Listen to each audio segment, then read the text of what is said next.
Welcome to NBA Imperialism. We have a special one. This is the 2020 COVID Florida Disney bubble version of Imperialism, where actually not every team is here. If I go to this page, going to this article, the 8 teams that were not part of the NBA's restart in the 2020 COVID bubble was the Cleveland Cavaliers, Golden State Warriors, Minnesota Timberwolves, Detroit Pistons, Atlanta Hawks, New York Knickerbockers, Chicago Bulls, and Charlotte Hornets. So that's why the map might be a little more barren than you're used to, but we have the rosters restored to that of 2020, way back of the day, before COVID was a thing, before we knew about N95 masks, and before we called them a Disney and LeMickey. And just a quick brief look at some of these rosters. Al Horford and Benjamin Simmons are on the 76ers. Giannis hadn't won his championship yet. The Bulls hadn't gone on that free agency splurge. The Cleveland Cavaliers were still trying to figure themselves out with the young Darius Garland and Colin Sexton. Celtics had Kemba Walker and were still too young at that point. Paul George and Kawhi Leonard had not blown 3-1 leads and disappointed every single LA Clippers fan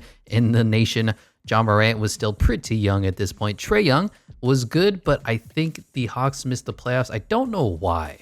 I think they were still trying to figure things out on their end. This was when the Miami Heat did, in fact, make the finals, and they might do it again this year, just saying. Charlotte Hornets were bad, didn't draft LaMelo Ball yet. Utah Jazz had the Rudy Gobert, Donovan Mitchell experience, which was, at best. The Kings were okay, but of course they go on to miss the playoffs for the next few seasons until this miraculous time when they made, I believe they were the 3rd seed this past season.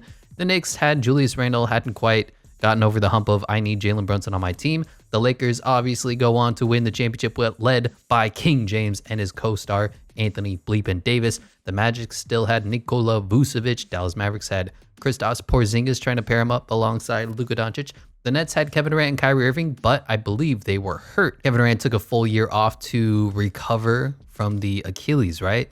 That the Warriors had against the Raptors. That was 2019. And Kyrie Irving gets hurt because that's what Kyrie Irving does.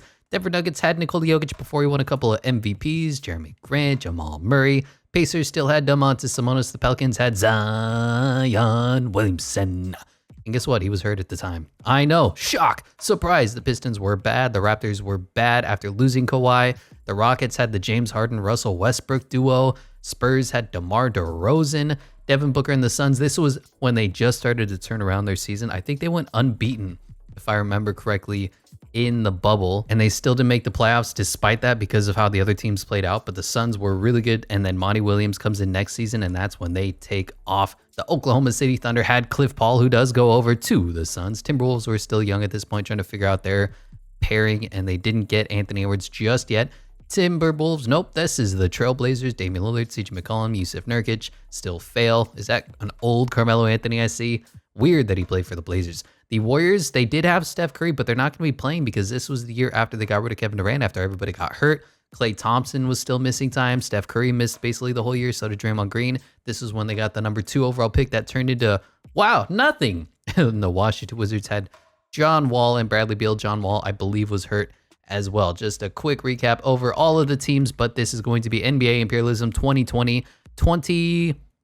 How many teams are in the NBA? 30? So 22 teams will be taking place. If you don't know anything about NBA Imperialism, it goes a little something like this. We have a wheel, we spin the wheel, we say, all right, whichever team gets selected is going to be the first team on the offensive. It looks like it's the Sacramento Kings. You look at them on the map and you say, okay, the Kings are right here. What direction do they want to go? If they go to the east, they will be taking over Nevada or Sierra Nevada, however you want to say that. If they go north or south, they will be taking on the Lakers or Blazers respectively. So, whoop, wrong button. And then we go over to this wheel. We spin this wheel and it determines the direction that the Sacramento Kings want to go. So we look at this and it goes immediately to the north. And you say, all right, let's just, for the sake of my argument, say that this is Nevada. They'll come over here. They'll take over the territory. This will become Sacramento King Purple, Royalty Purple, and their logo will grow and they will get 1 overall boost to whichever player I determine is going to help them win the most. Let's say all that was wrong and then we decide that this is going to be them going after the Portland Trailblazers. Then they'll take on the Portland Trailblazers, who will be the home team. The Kings will be the attacking, the away team in a 1v1 winner take all March Madness type of game where the winner will get the other team's best player and they will get a 1 overall point and the loser will be eliminated off the map. Just for the sake of argument, say the Trailblazers lose, their logo gone. Their team eliminated, their territory now becomes Sacramento King nation, their logo grows, and whoever takes over the entire 48 continental states of the United States of America wins NBA imperialism. If that's a little confusing, don't worry, stick along and we will have a lot of fun in this video. And because there's less teams, I don't think this is going to be a 3.5 hour experience like the last one was. Let's hop right into the wheel and see which team is going to be the first team to spin in NBA imperialism. Sorry, forgot to remove some of the places on the map, but let's go. NBA imperialism, my favorite game, your favorite game, and the first team on the wheel is going to be the Indiana Pacers. Take a quick peek at where they fall on this map. They have a bunch of empty states and nothing but, and they're going to be a lot of downtime in this one where we got to fill out parts of America, see what state, what team is going to get. So that looks like it's going to be the state that I know. That's the Bulls, Chicago, Illinois. Is that what I'm seeing? It is Illinois. All right, I'm a genius. Go over to the Pacers, take a quick peek, and remember Bubble Warren. TJ Warren was a monster. He was the second coming of Michael Jordan for a few games. It was unreal, the numbers he put up. Kind of sad that he was never able to replicate that. But they have Domantas Sabonis and Miles Turner, who end up just not pairing well together. The double big lineup for them did not work. Victor Oladipo, back when I believe this is his last season before he goes to the Heat, I want to say. Just dealt with ridiculous injuries. Malcolm Brogdon before he gets traded away. Goga! TJ McConnell, Aaron Holiday, Edmund Sumner before his brutal injury. Dougie McBuckets, Jeremy Lamb, TJ Leaf, Justin Holiday, Elise Johnson is rounding out this team. Not a great team, but Domantas Sabonis is a formidable player, so we will be boosting him up to an 86 overall and make sure that their map logo gets a little growth. Something like this, something like that. And the Pacers logo is in fact growing. Now, since this is round one of NBA imperialism, what we will be doing is taking the team off the wheel for this first round so that everybody gets at least one spin. That way it's a little more equal once we get to the second round. So Pacers gone off the wheel. Next team on the offensive for NBA imperialism 2020 is the champion Los Angeles Lakers. Take a quick peek at them. And they could eliminate the Clippers. That'll be a really good one. They could eliminate the Kings or the Suns or Nevada. I think the only truly competitive option they have to go here is the Clippers. So if they do that, that'll be fun. Otherwise, we will see. Spin the wheel of fortune. What direction do the gods want them to go? And that looks like Nevada. It's only in Nevada if you call it Nevada. How do you pronounce a beer? Sierra Nevada. How do you pronounce a state? Nevada. And LA is always a little funny because they have to deal with the Clippers, who play literally in the same arena at this point in time. In fact, they still do to this day. I think the new arena is going to be built soon, but just not yet. So we have to kind of pair them and mash them together for the time being. But LA has taken over Nevada, and make sure we give them their one overall boost. Probably going to go to LeBron James, making him part of the 99 overall club. Here he is, 98 officially. Bam. 99 overall, LeBron James, the first player in the NBA of 2020, at least according to this roster. Next team on the offensive, pop the Lakers off the map. Bam.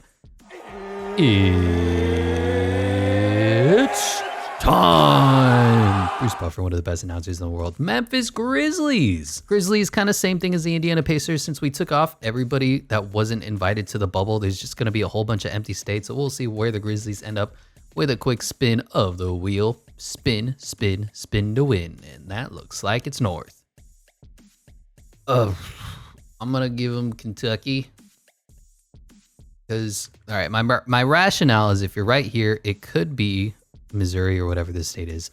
But if it's more here, more central to the state, it'll be this one. So we'll give them Kentucky, right? Yeah, Kentucky. No surprises to this point. John Morant going to get the 1 overall boost, 83 overall. He has actually the same overall as Jaren Jackson Jr. because they're all super young. They don't even have Desmond Bane at this point, but 83, 84. Brandon Clark, 82 overall, had a really good rookie season. Jonas Valanciunas before they traded him away for Steven Adams, which kind of seems to be about an equal trade. And then they got Zaire Williams. The other team got Trey Murphy, the Pelicans. So it kind of just works out for both teams. Dylan Brooks before he turned into Dylan Brooks. Kyle Anderson, they desperately miss him. Tyus Jones, hit and miss. D'Anthony Melton, now a Sixer. Gorgia Jang, Grayson Allen, everybody's favorite player. Josh Jackson. Is this what he looks like? This is the number 3 overall pick, Josh Jackson. Yeah, he almost went before Jason Tatum did. What a weird time to be alive. Markelle Fultz, number 1 overall pick. Justice Winslow, John Konkar, and Yuta Watanabe. Pop off the Grizzlies and the next team on the offensive. I know we haven't seen a single team play each other just yet. That will be remedied shortly, but it is going to be the Portland Trail Blazers. Take a quick peek at them in the Pacific Northwest. They have the Kings, they have Seattle, they have Idaho, and now they have to contend with possibly the Los Angeles Lakers as well. And as with most times in NBA imperialism, The real test is going to be who can knock off the Lakers. That is directly south. I'm going to go Sacramento here. Theoretically, you can make the argument for Nevada, but if we do strictly where Portland is, directly south to them is the Sacramento Kings. So it'll be our first matchup of NBA Imperialism with the 2020 rosters, Blazers at the Kings. And a quick peek at these rosters, you have Damian Lillard leading the way for the Trailblazers. No surprises, ice cold killer, Dame time. CJ McCollum when they were still trying to make this work, and Yusuf Nurkic, one of the more... He's not a bad center. He's not a good center. Whenever he goes up against a guy like Nikola Jokic, he gets outplayed. Whenever he goes up a guy like, I don't know, Kevon Looney, one of those Charles Bassey types, he plays really well. So he's right in that tier of kind of B minus centers. Hassan Whiteside had one good year for the Blazers, and Carmelo Anthony, probably the same thing. Rodney Hood had one good season in his whole career. Anthony Simons was still young, hadn't broken out onto the scene just yet, and Gary Trent Jr. was not quite traded away for Norman Powell. Then we have Trevor Ariza, Nas Little, Zach Collins, Moses Brown, and Wenyen Gabriel, and Jalen Horde. As for the Sacramento Kings, this was back when they were still bad. De'Aaron Fox was the only bright spot on the team. Buddy Hield was okay at times. Harrison Barnes, I mean, he was then what he is now, which is a league average small forward wing player. Bogdan Bogdanovic, before all the mistakes of the contract where he ends up in Atlanta. Marvin Bagley was a bust. Nemanja Bjelica, Rashawn Holmes had a couple good seasons for them. Kent Bazemore, never been good outside of Atlanta. Dwayne Dedman's been bad. Jabari Parker out of the league. Alex Len, actually still on the team and playing okay. Corey Joseph, Daquan Jeffries, Kyle Guy is a guy, and that's how the Kings play. And so it's going to be Damian Lillard versus De'Aaron Fox. Really the only reason to watch this. CJ McCollum versus Buddy Hield, I guess, is going to be a fun matchup. Trevor Ariza versus Harrison Barnes, Carmelo Anthony versus Marvin Bagley, and Hassan Whiteside versus Rashawn Holmes. Whoever wins has too many point guards on their roster. It's going to be weird, going to be fun, but this is NBA Imperialism 2K20 as played on 2K23. Tip is underway, and the Sacramento Kings do win the tip. This was back when the Kings are bad, so I'm going to assume that the Portland Trail Blazers win this. Dame time is better than De'Aaron Fox, CJ McCollum better than Buddy Hield, but other than that, there's always a chance in a winner-take-all single game experience. First possession, Buddy Hield is trying to ISO up on CJ McCollum, gets nowhere good. De'Aaron Fox now trying to drive on the 95 overall. Damian Lillard gets around, puts the shot up, and scores. Pretty tough shot, but it goes in, and a make is a make is a make is a make. Here we have Damian Lillard getting the screen from Carmelo Anthony, not wearing a headband, and he's wide open, pulls up for three, misses because this is 2K23, and the Blazers get the ball. Looks like Rashawn Holmes cannot come down with the rebound. He's no Domantas Sabonis. He's no Alex Len. And a couple of screens going for CJ McCollum. Had an open shot. Trevor Ariza doesn't give him the ball, and now he just throws it out of bounds, and it's still Blazer ball. The AI in 2K23 is impeccable. It's remarkable. It's unstoppable. Here we are with the pass. Damian Lillard was wide open for a second. Might be wide open again. Trevor Ariza just does not like to give timely passes on the inbound. Here he is with the pass, with the dribble, going on Harrison Barnes. Damian Lillard going to take another three probably. Gets a second screen from Melo. And what's the play? Melo, corner, three, miss. That's fair. Really riveting game here between the Kings and the Blazers in 2020. I know. We'll see how this plays out, I guess. Nothing doing. Really slow developing play again. De'Aaron Fox driving. Hassan Whiteside defending. Blocking. Missing. Grabs the rebound. 10 minutes, 53 seconds left in the first quarter. 2-0 game. Loving it. CJ McCollum in the post. Puts the shot up. Misses. Remarkable. Incredible. Fantastic. Can somebody make something and do something flashy? The only bucket we've had in almost 2 minutes of game is a contested jump shot in the paint. Just saying. Here we go. Got a three. Buddy Hield misses. Because of course he does. Well, the pass goes up to Carmelo Anthony. CJ McCollum now has the ball. ISO'd up on Buddy Hield. No defenders there. And we got Dame kicking it. CJ shooting it and miss. Can someone make something and then we'll hop into Simcast? Really tough start to this one. Harrison Barnes trying to ISO up on Carmelo Anthony. Now De'Aaron Fox trying to drive into lane, kicks it out. Harrison Barnes has the ball. Picked up by the shorter, smaller Damian Lillard. Going to the post and bully his size. Contested three. Rashawn Holmes looks to be there on the rebound. And he is. Puts it back up. And he misses. Still 2-0. Action. Intensity. One of the best plays you'll ever see. Other ways to get hyped because this game is not going to help. Melo. ISO. Melo. Fading. Three. Ugh, jeez. I I can't believe this game. That's all I gotta say. Normally, there's at least some fireworks. Holy crap. Still 2-0, 2.5 minutes into this one. Got Harrison Barnes shooting 3. Missing. I know. Shock, awe, surprise. Buddy Hield shooting 3. Is this a miss too? He made it. Timeout. The Blazers really called a timeout because the Kings are going on a run. It's 5-0. Hopping into Simcast finally. We only watched the first few minutes of the game, and then we actually let Simcast play out itself as the Blazers completely dominate this one. Kings trying to make a little bit of a comeback, but too little, too late. They lose 127-114. De'Aaron Fox was good, 29-5-8. Buddy Hield gave you a 23-7-4. Pretty complex stat line for him. Even Bags was good, 10-12, but the rest of their team was not. As for the Blazers, CJ 36, Damian Lillard 27-13, Gary Trent 15, Melo 14, Nurk gave you 12 and 14, Anthony Simons gave you 12 off the bench. Good game from the Blazers. The only sad part of this is that the Blazers pick up De'Aaron Fox because he's 4 overalls higher than the next best player on the Kings. So it just makes sense. But they already have Damian Lillard as the point guard who's going to get the 1 overall boost now up to a 96 overall. So really all they got out of this exchange was their backup point guard. Hypothetically, maybe move Damian Lillard to the 2, have CJ come off the bench, but that just doesn't make a lot of sense given the overalls. So this is what it is, what it do. They need a small forward, power forward, and probably even a center too. But that is going to be the 1 upgrade boost. And De'Aaron Fox coming over. Make sure the Sacramento Kings officially eliminated. Gone. And not too bad. Portland starting to take over the West Coast. We'll see if they're able to take place, go on, beat the Lakers, pop the Trailblazers off, and the Sacramento Kings eliminated from the wheel. Gone as the spinner gets thinner. Next team on the offensive is going to be the Washington Wizards. With a John Wall, Bradley Beal lineup back in the day, we all thought that was going to be much better than it turned out. Unfortunately, just injuries could not stop John Wall from falling downstairs and other things. So they have a couple directions to go. It's going to be Philadelphia, or they're going to get a free overall point. Hop over to the wheel, spin the wheel of fortune, and what direction are they going to go? That looks like a free overall point to me. That looks like the state of Virginia. Yeah, Virginia. Like this and like this and like that. And a pop you here. Grow the logo just a smidge as Washington gets their 1 overall point. And who's the higher overall player between Brad Beal and John Wall at this point? Because John Wall was starting to just regress and get injured, and he never developed his outside shot already, which for some reason they have him as an 85. You friggin' wish. Bradley Beal, higher overall, now 91 overall. Hopefully he's going to be a good duo with John Wall. Otherwise, he's going to be a good player that some other team is going to pick up. Make sure we pop off the Wizards for round 1 of NBA Imperialism. Spin the wheel. Who's the next team that's going to go? It is the Denver Nuggets. Nuggets not quite the monsters that they are in these days in the NBA. They are usually like the 3 or 4 seed at this point, just trying to figure out what they have on their hands with Nikola Jokic. As usual, the Nuggets have the Thunder, bunch of states, and then the Jazz. We could try to make it interesting, but we'll see what direction does the wheel want to take them. Spin the wheel, and that looks like another free overall points. Going to be, I'll give them Nebraska. That seem fair? Not too bad, not too bad. Not much of a logo growth. They haven't really played anybody yet, but Nebraska is as Nebraska does.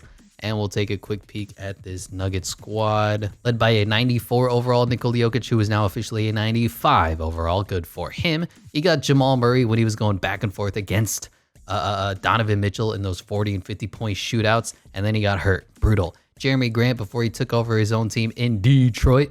Will Barton, Thrill Barton was still good. Gary Harris, also known as Gary Harris. Paul Millsap, a young Michael Porter Jr., Monty Morris, Mason Plumlee, okay, Keita Bates Diop, PJ Dozier, Torrey Craig, Vlato Konkar, and Bol when he was still a reject of the NBA. Next team on the offensive is going to be the Celtics. It's the Milwaukee Bucks, 1 year away from winning their first championship in a long time. The Milwaukee Bucks, they have the Pacers. That's pretty much it. I don't think there's any way for them to take on the Toronto Raptors. So we'll go over to the wheel, see what direction do the Bucks want to go in NBA Imperialism 2020. And that looks like they want to take on the Pacers. Just immediate matchup. Second game we're going to be seeing for Imperialism. And we'll just look at this Bucks squad. They have Giannis Antetokounmpo, multiple-time MVP, but there were starting to be questions about how good he could be. Could he carry a team to the championship? Chris Middleton was a good second option, and Eric Bledsoe on the team. I know, before he got traded away for Drew Holiday, and what a trade that has been for the Bucks, less so for the Pelicans. Brook Lopez, really solid center at this point. Dante DiVincenzo was a good young piece. Wes Matthews, Pat Connaughton, George Hill always seems to make his way to either the Bucks or the Pacers. Interestingly enough, as we are taking on the Pacers, Robin Lopez, Brooks' brother, Ersan Ilyasova. There's a weird conspiracy with him. He's like older than he says. He's used a fake passport or something to get into the NBA. I don't know. Kyle Korver before he retired. Thanasis Antetokounmpo, the other Antetokounmpo. DJ Wilson. Wow, that's a name I haven't heard in a long time. And Sterling Brown. I think we all expect this matchup to go one way and one way only. Eric Bledsoe versus Malcolm Brogdon is going to be about a push. Dante DiVincenzo versus Victor Oladipo, same thing. Chris Middleton and TJ Warren. I gotta go with Chris Middleton here. Giannis versus Domantas Sabonis. Oof. And then Brook Lopez versus Miles Turner. Gonna be a fun one. We will see who the 2K gods deem to be the better team, but my expectations, it's going to roll Bucks roll. Indiana being the home team is going to make this a little bit more competitive as they do win the tip. Kicks the pass up to Victor Oladipo pre-injuries or post-injuries, actually. I'm not really sure. Victor Oladipo being picked up by Dante DiVincenzo, who's a good defender in his own right, misses them too. And we're already off to an exhilarating 0-0 game here.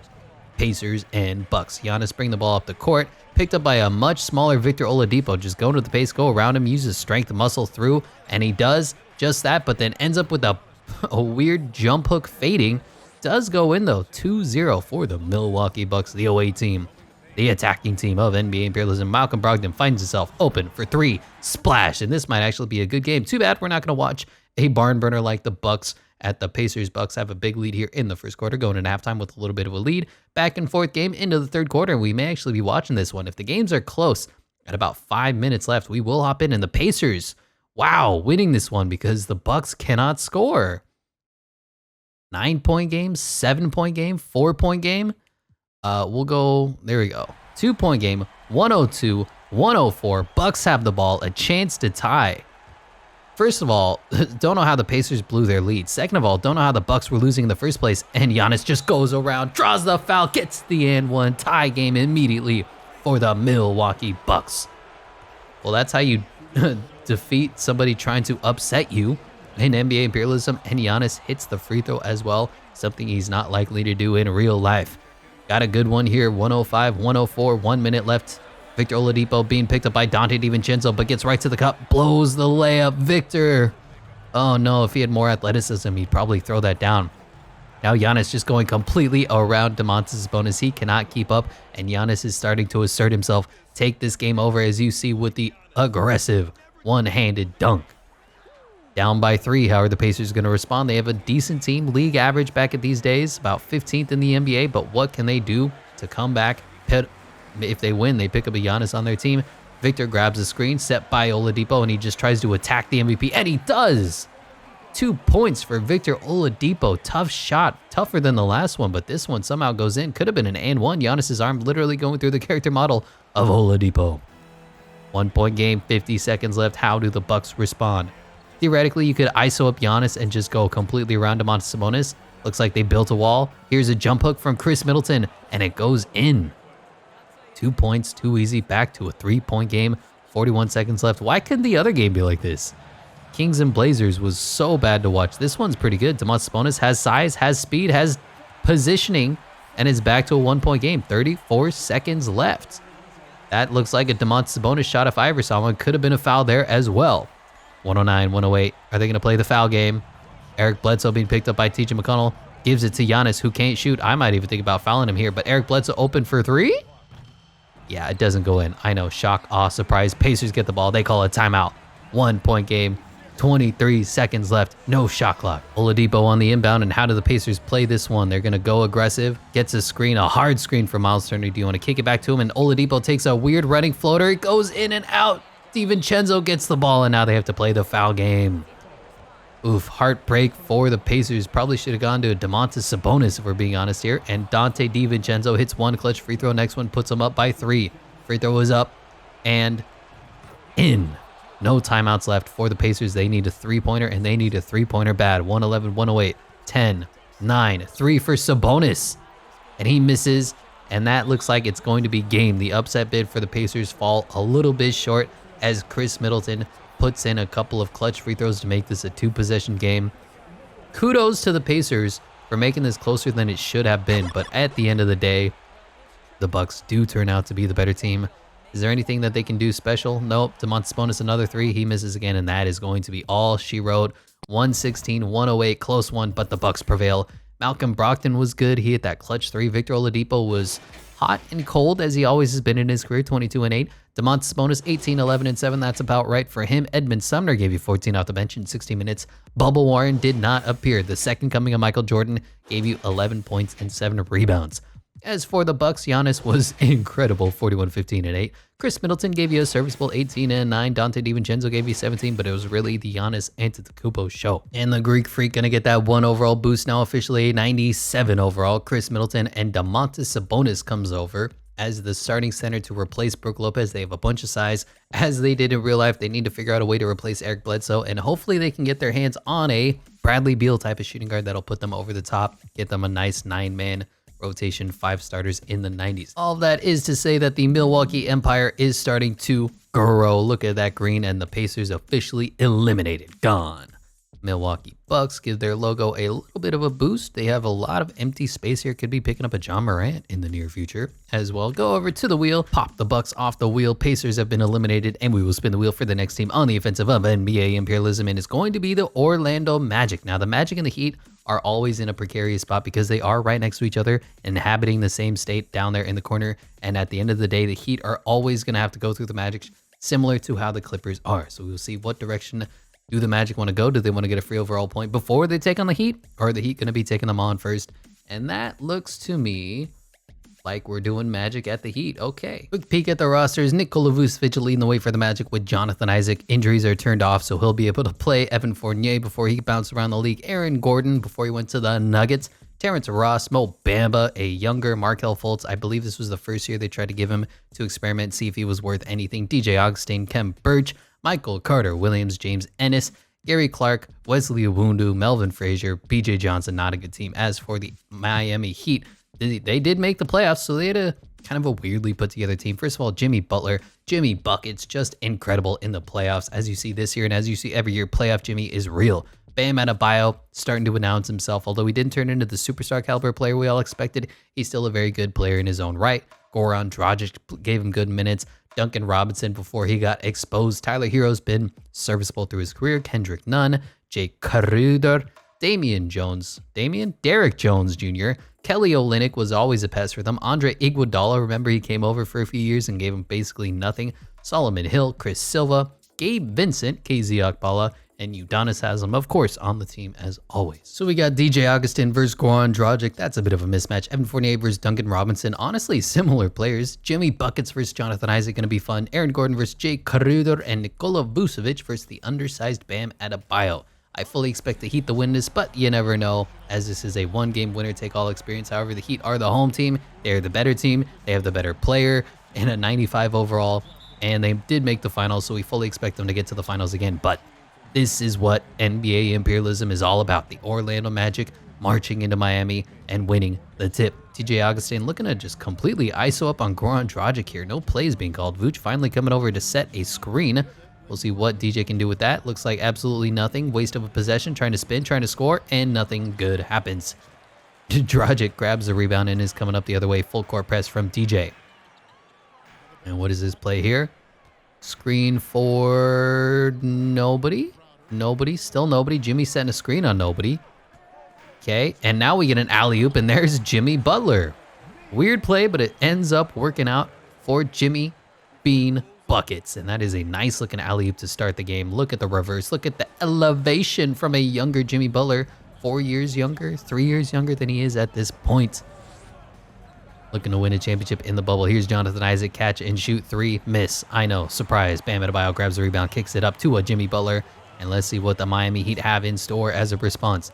Dribbling, kicks it to an open Duncan Robinson for three, bang! And that's what Duncan Robinson does best, is shoot the ball. Don't need a highlight of him shooting the three, especially because the camera angle is completely broken. And we'll be hopping into Sipcast. Quick 5-0 lead for the home team, Miami Heat, going into the first quarter. And the Heat have a huge lead going into the second. Really high-scoring contest. Bit of a surprise. Almost a 20-point lead, 10-point lead now. 7-point lead, a little bit closer. 40-34 third quarter for the Magic. Fourth quarter, about a 10-point game. I don't think we're going to have to hop in, but you never know. No lead is safe in 2K23, and it looks like the Heat are going to prevail by just enough.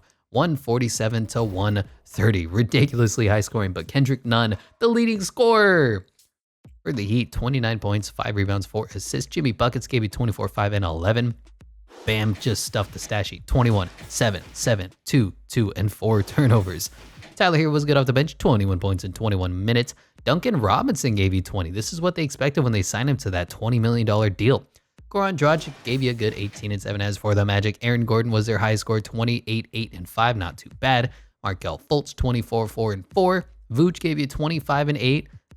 Jonathan Isaac, 15. DJ Augustin, 14. Michael Carter-Williams, 11. And T. Ross, 10. But they could not get enough defensive stops as they fall to the other team out of Florida. Fortunately, all they got out of it was a backup center because Bam Adebayo was here and Nikola Vucevic was the best player on the Magic by a couple overall. So Jimmy Butler going to get the overall boost now up to a 96 overall. Just a lethal player. Had one of the best seasons of his career. Hence why he dragged the Miami Heat kicking and screaming to the finals. Bam, still serviceable, and Nikola Vucevic.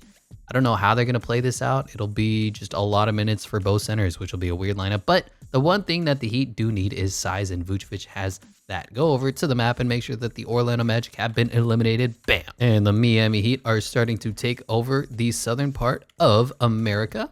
And we will see who's next on the wheel of imperialism. Orlando Magic, thank you for everything you have done, but you have been eliminated. Gone as the spinner gets thinner. Next team on the offensive is going to be the Houston Rockets. And as we saw, these are the James Harden Rockets before he ate his way out of Houston. Spinning the wheel. I don't know why I did that already, but they're going directly north. Take a quick peek at them on the map. And the Rockets, they're squished in here, so they're going to have to take on some team. And that looked to me like it was the Mavericks. Quick roster breakdown. We got James Harden and Russell Westbrook, and then the rest. Eric Gordon, Robert Covington, Danuel House. Remember when Skip Bayless continued to call Danuel House the best player, the X factor on the Rockets? Ugh. PJ Tucker, Austin Rivers, Ben McLemore, Jeff Green, Thabo Cephalosha, Isaiah Hartenstein, Chris Clemens, Ryan Anderson, Tyson Chandler to round them out. As for the Dallas Mavericks, you got Luka Doncic, Kristaps Porzingis, who just did not fit alongside Luka, Seth Curry, not to be confused with Steph Curry, Tim Hardaway Jr., Dwight Powell, Finney Smith, Cauley Stein, DeLon Wright, Maxi Kleber, a young Jalen Brunson, Boban Marjanovic, Courtney Lee, JJ Barea, and Justin Jackson. Clearly, I think the Rockets are going to win, but you never know. In NBA 2K23, you got Russell Westbrook versus Luka Doncic, athleticism versus intelligence, if you will. James Harden versus Seth Curry, Danuel House versus Tim Hardaway Jr., Kristaps Porzingis versus PJ Tucker, and Robert Covington versus Maxi Kleber. Weirdly, there's a lot of players still on the Mavericks squad. Some of these teams have been completely overhauled, but the Mavericks are one of those teams that just continue to keep trudging along, win, lose, success, or failure with the roster as presently constructed. And here we have the tip. Mavericks are the home team. Rockets win the tip, and Russell Westbrook bringing the ball up the other way. I don't know how good Russ is going to be in this simulation here. Russ is always just an X factor, game to game, year to year, season to season. And there's the first turnover. That's looking like classic Russell Westbrook. Got Luka bringing the ball up the other way, being D'd up by Russ. Kristaps Porzingis is way too tall for Robert Covington, but he does miss James Harden on the rebound. And what can James Harden do to answer and respond? Being picked up by, I believe, who is that? Justin Jackson, one of the obscure. No, that's Seth Curry. Oh, mismatch. Just dribble and ISO and shoot over him, getting double teamed. Here comes Danuel House with the 3, misses. Tough break for the Rockets. Still a 0-0 game. Luka calling for it. Tim Hardaway Jr. says, I got this. I don't need your damn help, Slovenian. And now Luka does get the ball, being picked up by, don't know who that is. Seth Curry with the ball, kicks it to Porzingis, who has a size mismatch, doesn't take advantage. And now we have Luka just putting up a desperation 3 here. Shot clock running down. No make, no moss. And James Harden bringing the ball up the other way, be picked up by Seth Curry. Dribbling. And nothing comes out of that. Nothing happening. Covington sets him a screen. He jacks up a 3, and he missed. 0-0. I love 2K gameplay. Why do we watch it? I really don't know. Here's Seth Curry, wide open, doesn't take the 3 of his own. And Luka running off a couple screens. Looks like he's open. Russ on the late contest. He misses. Robert Covington grabs the ball. James Harden bringing it up the other way. Still epic. 0-0. 1.5 minutes into this one. 90 seconds of intense action. This is what NBA basketball is all about. Danuel House on the inbound. Russ operating out of the post, being picked up by Seth Curry. Bad defender, but sizes are about the same. Russ just goes up and over, and we can finally hop into Simcast. Somebody made a basket. Woof. And the Mavericks have a lead here in the first quarter. Going to the second quarter, still have a lead. Did not expect this, but it looks like the Mavericks are going to pull off the upset. Just winning, dominating, competing. 134-112, and that is all she wrote. The Mavericks drop 151. The Rockets cannot get a stop defensively. Luka had a Luka game. 51, 11, and 18. Kristaps Porzingis, incredible. 29 for him. Seth Curry was good. Tim Hardaway was good. Dwight Powell was even good. I know, Dwight Powell was good. DeLon Wright was good. Finney was good. The rest are zeros, but holy crap. As for the Rockets, they just didn't have their superstars come out and perform, and they couldn't play defense. 25, 5, and 6 for James. 24, 11, and 6 for Russ, and they fall short. No surprises, James Harden coming over and being the highest overall player, but Luka Doncic is the one that's going to get the 1 overall boost, now up to a 94 overall. So they're going to have a James Harden, Luka Doncic, super ball dominant lineup. Kristaps Porzingis, we'll see how long he can stick around because his overall just isn't quite there.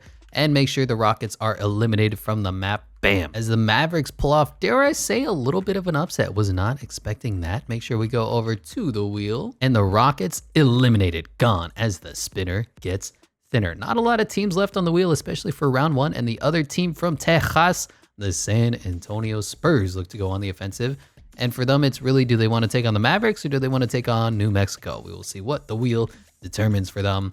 We might have a rematch here of the Mavericks now with James Harden equipped, and that's exactly what it's going to be. Having a quick peek at the Spurs roster, you have DeMar DeRozan, DeJounte Murray, LaMarcus Aldridge, Keldon Johnson, Rudy Gay, Derek White, Patrick Mills, Jakob Poeltl, Drew, give it to you, Banks, Trey Lyles, Bryn Forbes, Chimezie Metu, Lonnie Walker, Quindary Weatherspoon. The team was not very good, but I think this will be a fun one because you got DeJounte Murray versus Luka Doncic, then Derek White versus James Harden. Oof. DeMar DeRozan versus Tim Hardaway Jr. is going to be okay. Rudy Gay versus Kristaps Porzingis and LaMarcus Aldridge versus Willie Cauley-Stein. It's not that the Spurs don't have a chance. It's that the overwhelming favorite should be the Mavericks in this one just because of the talent, the 295 and 97 overalls or whatever Luka is rated. That's a very loud computer. I think this is going to be a blowout. But the Spurs, they're well coached. They play defense. They have a good point guard in DeJounte Murray.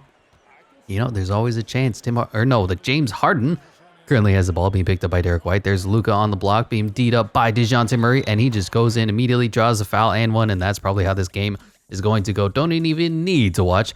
I say that in the away team, the Spurs are dominating right now. Okay, now it's a back and forth game. Mavericks take a little bit of a lead here, back and forth in the first, and the Spurs are dominating. Look at this fourth quarter scoring, 19-2.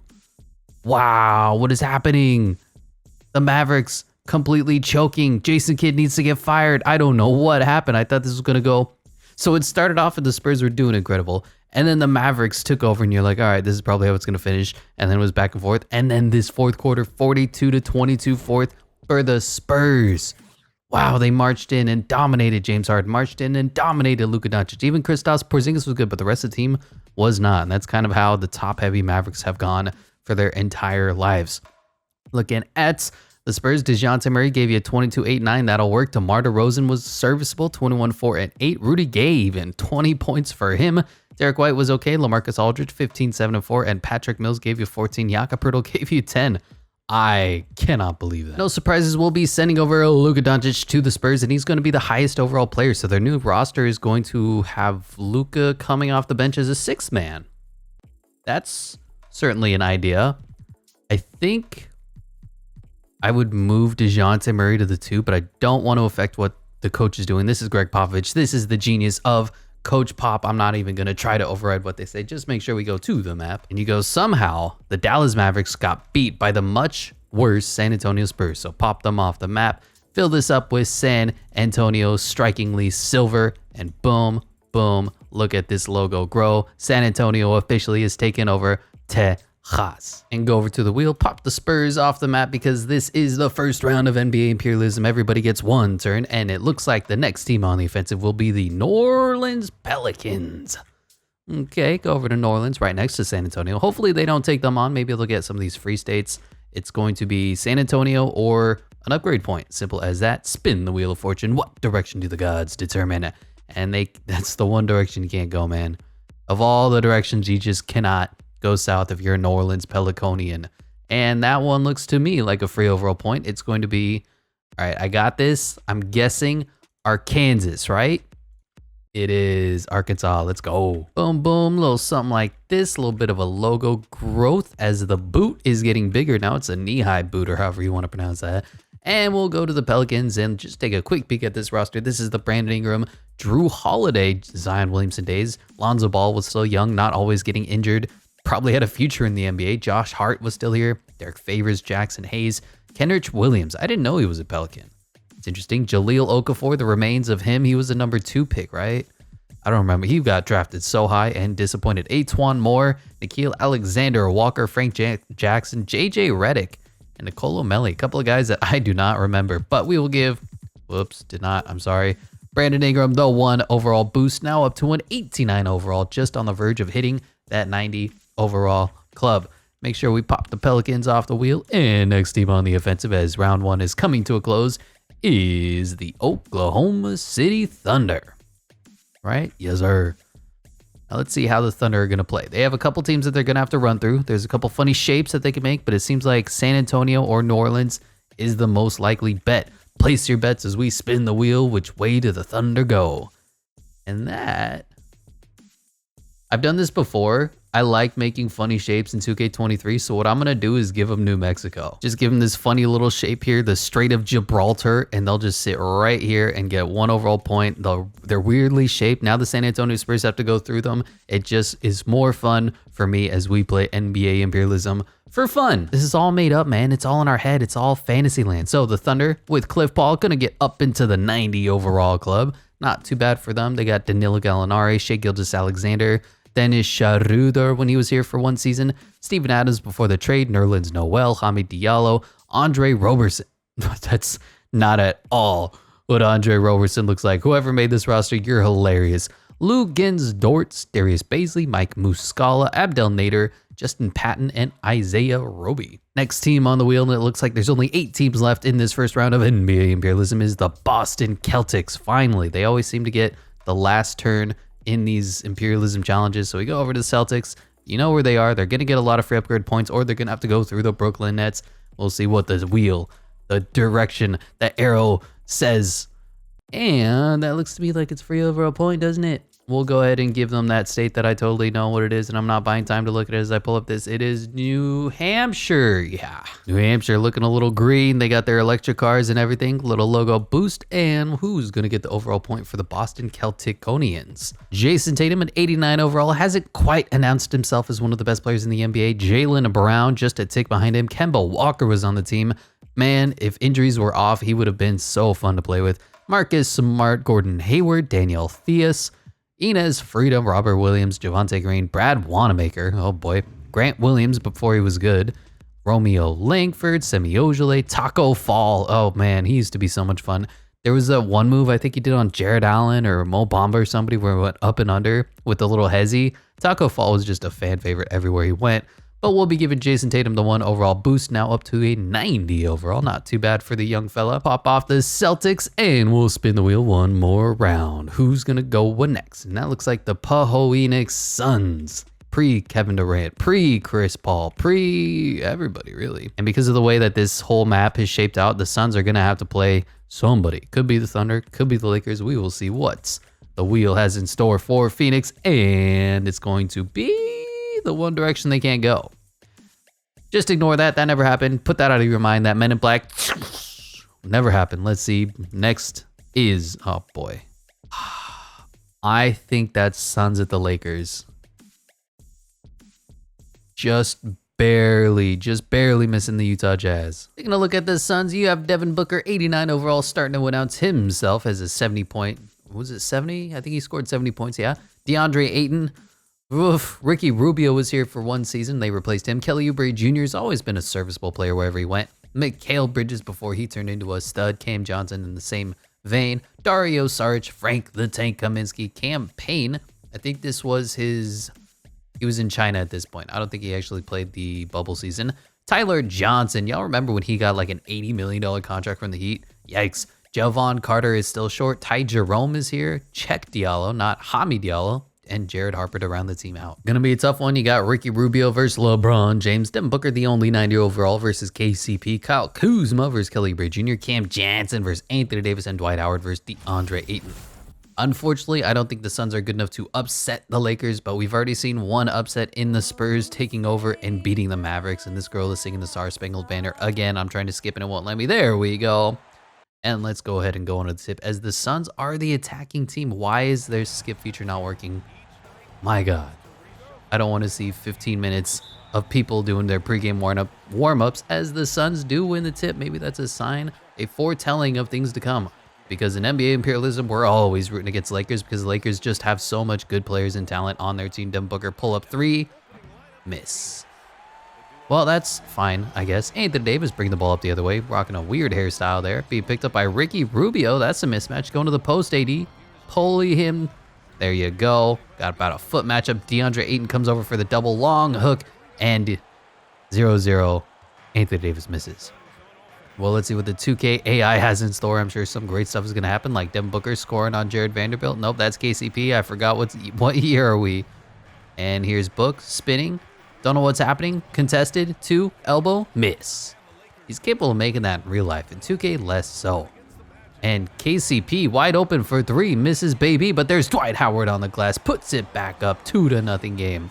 Do we stick around and watch some more? I think we should. It's going to be 2-0 until there's 6 minutes left in the first quarter. And here's DeAndre Ayton. Doesn't have a jump shot yet. Passing it to Oubre. Being picked up by Kyle Kuzma.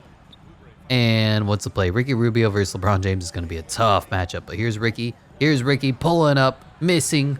And Dwight Howard grabs a rebound. Dwight Howard was weirdly good for the Lakers for like 1.5 seasons. And LeBron James has size mismatch. Here comes a double team from Devin Booker.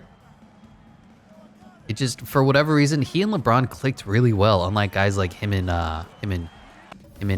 James Harden. That's the word I was looking for. That was the name. As we're going to go into Simcast, the Lakers have a huge lead here in the first quarter. Going to the second quarter, Lakers still have a lead, and oh my God. Can the Suns make a little bit of a fight out of it? Probably not. It's already a 30-point game, and that is all she wrote. 151-110. Tough game for the Suns, the bubble Suns, the unbeaten Suns who still didn't make the playoffs. Anthony Davis gave you an incredible one. 46 and 7, just unstoppable. LeBron, triple-double, 33, 14, and 16. Oh my God. KCP was good. Kyle Kuzma was good. JaVale McGee. As for the Suns, Devin Booker was really the only one who came to play. 28, 6, and 8. 18 for Oubre is okay. 16 for Cam Johnson off the bench. Cam Payne gave you 10, but DeAndre Ayton, 8 points. Ricky Rubio, 8 and 11. Mikal Bridges, 8. Dario Saric, 8. Just a disappointing game for the rest of the team. No surprises here as Devin Booker is going to come over as the free agent acquisition. Wasn't there another one? No, they got 1 overall point because they went to Nevada. That's right. And Anthony Davis is going to get the 1 overall boost now, officially a 97 overall. Good for him. Go over to the map. Make sure we say thank you, Phoenix, but you are gone. And the Lakers making an early bid and an early push to be the overwhelming favorites. They did win the championship this year, so it would make a lot of sense for them to win the bubble Imperialism as well, but already have a tri-state area here going. There's still a chance that the Clippers could make a fight out of it. They have done that before. We will go over to the wheel, say thank you, Phoenix, but you are gone. Eliminated as the spinner gets thinner, and then there were 5 teams left. And speaking on those Los Angeles Clippers, they're going to do whatever they can to overcome the Lakers. Unfortunately, there's literally nowhere for the Clippers to go, so spin the wheel. Don't spin the wheel. It doesn't matter. It's going to be Clippers at Lakers. Quick peek at this Clippers roster. They're the one who blew the 3-1 lead to the Nuggets, if I remember correctly. Kawhi Leonard, 96 overall, but injuries are off. Paul George, 91 overall. Montrezl Harrell and Sweet Lou Williams, Patrick Beverly. This team had dogs. They just, at the end of the day, man, we got to put all the blame on Kawhi Leonard and Paul George for not putting the team over the top. You can blame Doc Rivers. You can blame Ty Lue. You can blame, I don't know, Reggie Jackson and Bones Highland as much as you want. But at the end of the day, the blame falls on these 2 guys. But the rest of the team is solid. Marcus Morris Sr. back when he wasn't complete trash. Ivica Zubats, the aforementioned Reggie Jackson, Landry Shamet, John Michael Green, Amir Coffey, Rodney McGruder, Terrence Mann, a young Terrence Mann at this point, and Joakim Noah? Was he really on the team? I don't think so. He also wasn't 23 years old. Gonna be a good one. Patrick Beverly gonna do his best to lock up LeBron James and might do an okay job. Paul George versus Devin Booker's about to push. Kawhi Leonard versus Kyle Kuzma. Oof. Marcus Morris Sr. versus Anthony Davis. Oof. And then Ivica Zubats versus Dwight Howard. Honestly, the teams are comparable, and this is probably the next best chance we have to a team upsetting the Los Angeles Lakers before we get to the finals of Imperialism. But once again, the Lakers are the home team, and we will see who wins the tip. Ball is up, and it goes to the Clippers. Good sign, maybe. Marcus Morris Sr. running the offense, even though he's slow and old as dirt. And this is a great play. ISO up on one of the best defenders in the history of the basketball. Yeah, that's a smart move. Paul George getting a screen, dribbling into the back of Devin Booker. This is a horrible possession. I don't know what's happening. Screens aren't being set. Patrick Beverley's trying to shoot a 3 over LeBron James. Misses. I know. Surprise. Lakers coming the other way. Kyle Kuzma has the ball and dribbling, trying to score on the best defender on the other side as well. Kawhi Leonard, one of the best defenders. LeBron James used to be one of the best defenders. And LeBron puts up a weird little floater. Not really sure how to describe that other than he got around Ivica Zubac, who just kind of let him go through his body. And yeah, if it works, I guess. Patrick Beverley bringing the ball up the other way. And let's see if they actually run some offense this time or if the game breaks again. Got a Ivica Zubac, Patrick Beverley pick and roll. Now going into the post with Kawhi Leonard. Never mind, he changed his mind. He's not. No, he's going to the... No, okay. 2K. 5 stars. Look at this exhilarating gameplay. Contested 2. Miss. Ah, boy. 2-0. High scoring, high octane offense here. And LeBron James throws the ball away. Paul George coming the other way with the ball. Where's he going to go in transition? He's going to dribble. He's going to dribble. He's going to do nothing. He's going to pass to Patrick Beverley, who's going to run the offense. Oof. If I could speak for all LA Clippers fans, oof. And Kawhi Leonard getting a screen, finally running some offense of his own. Kicks it to the rolling Zubac, who tries to go up and around and misses on Dwight Howard. And then he gets the ball back, and he's going to miss again, and he gets the offensive rebound. Now Paul George has the ball. What is happening? 10 minutes, 20 seconds left on the first quarter, still 2-0. And Kawhi Leonard just refuses to shoot the ball. He's just wasting precious seconds. Nothing is happening. Going to jack up a really long 3. Going to miss. Going to airball. That's a shot clock violation. You know what? We just need to hop out of the game and go into Simcast and see if the Clippers stand a chance here, because my God, in-game is terrible. And it looks like, oh boy, looks like it's going to be a blowout, going to be a rout. And Kawhi Leonard is going to be the latest Los Angeles Laker. Box score was probably ugly. AD, great. Devin Booker, great. LeBron James, great. Kyle Kuzma, great. The rest of the team did not matter. Dwight Howard played some good defense. As for the Clippers, not great. Kawhi only gave you 23, 5, and 8. That's a good stat line, but you want a little more. Paul George, 16 points. That's about what you expect from somebody when it matters the most. Ivica Zubac, 15. Trez, 12. Marcus Morris. The team just did not come to play. Simple as that. This team's getting more and more lethal. LeBron James, Devin Booker, Kawhi Leonard, Anthony Davis, and Dwight Howard. And we'll be giving that 1 overall boost to Anthony Davis, now a 98 overall. I think you know who's going to win this whole damn thing, but hey, there's always hope. You look at the map, they don't get a lot of territory as the Clippers get eliminated, but that Kawhi Leonard transplant over to the Los Angeles Lakers starting small forward lineup is going to be more important than any territory they could have gathered, as the Lakers are looking menacing. There's a few teams that are going to do their best to stand in their way, but oof. I mean, who really has the best chance out here? Maybe Milwaukee. We haven't seen the 76ers play yet. The Celtics aren't good enough. I think the Lakers are going to win everything. But let's go over to the wheel. Say thank you, Los Angeles Clippers. You are gone. Eliminated. And then there were 4 in the first round of NBA Imperialism. The Toronto Raptors, post Kawhi Leonard, are going to be next up on the wheel. Look at them. They're everywhere. So we'll see what the wheel determines, and we'll just try to interpret that as best as we can. They're going to go directly south. I'm going to give them, is that Ohio? Let's say they're right here and you go south. Yeah, that's fine with me. Something like that. They cross one of the lakes, and Toronto has officially marched into America. That'll be their turn for the first round. Pop them off the wheel. And then there was 3 teams left in round 1.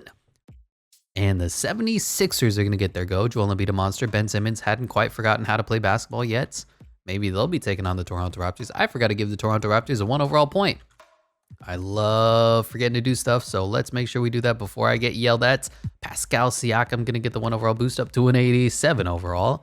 Kyle Lowry, Mr. Toronto, is still here, not 34. I think he's 32 at this point.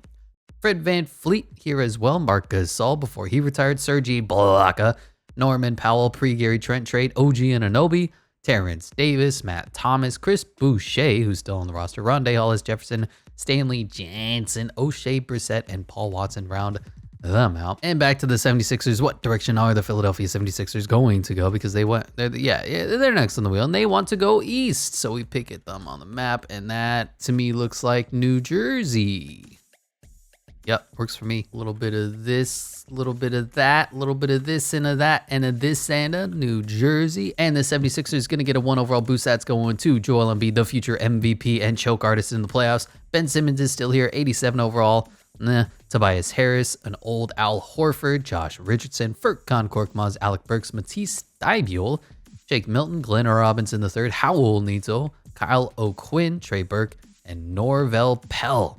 Some of these names are just so funny because they're completely gone and out of the league. At the other times, they're not. I know, that was a great sentence. Sometimes things are the way they were, and sometimes things aren't the way they are. Anyway, this wheel looks like a B, and the Utah Jazz are going to go next, and then the Brooklyn Nets will be the final team in round 1 of NBA Imperialism. So we will look at the Jazz, and they're probably going to have to take out a team unless they go anywhere north. Hopefully it's not the Lakers, because I don't think the Jazz stand a chance. The Jazz have Donovan Mitchell and Rudy Gobert, so it's not terrible. And that's the Lakers, isn't it? Are we going Lakers again? Peeking in at the Jazz roster, it's not that they're bad. They always just came up a little bit short given their expectations. Donovan Mitchell seems to come up short a lot. He's only 6'1", so you got to give him that. But he should be scoring 40 points a night in the playoffs every night. And he sometimes will go off for 12, 18, have these really inefficient, 5 of 27 shooting nights. But then at the other time, he can score 70. What did he score? Like 73 points in a night? Jeez.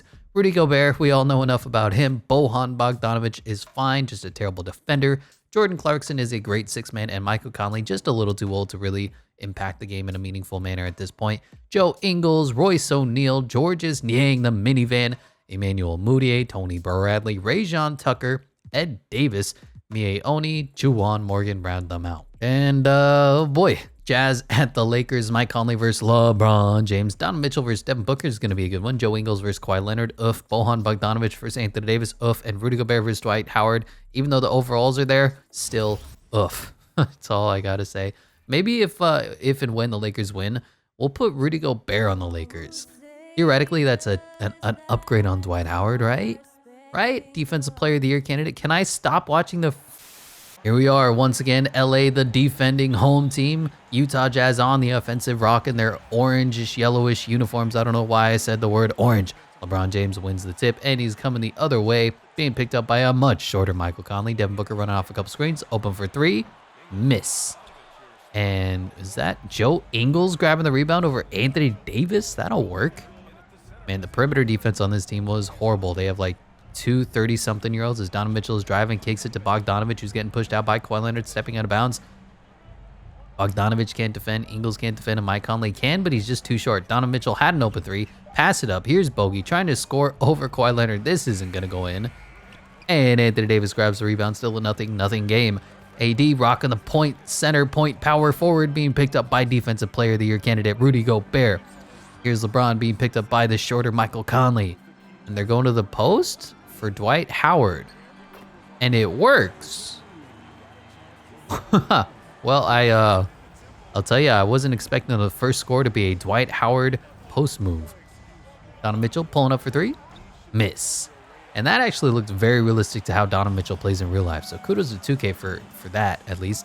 Here's AD just driving completely around, getting the foul on Rudy Gobert, and that's a bad sign for the Jazz. They can't score, and they can't stop the Lakers from scoring. But we're going into Simcast back and forth game here in the first quarter. Going to the second, the Lakers have a little bit of lead. It's a lot closer than I expected. Only a 10, 11-point game, but it looks like the Jazz are going to come up just a little bit short. 9-point game, 3 minutes left, 12-point game, and that is all she wrote. The Jazz played some good defense, but ultimately the Lakers prevail 122-106. How did the box score look? Devin Booker popped off, 33 for him. LeBron gave you a 25, 12, and 9.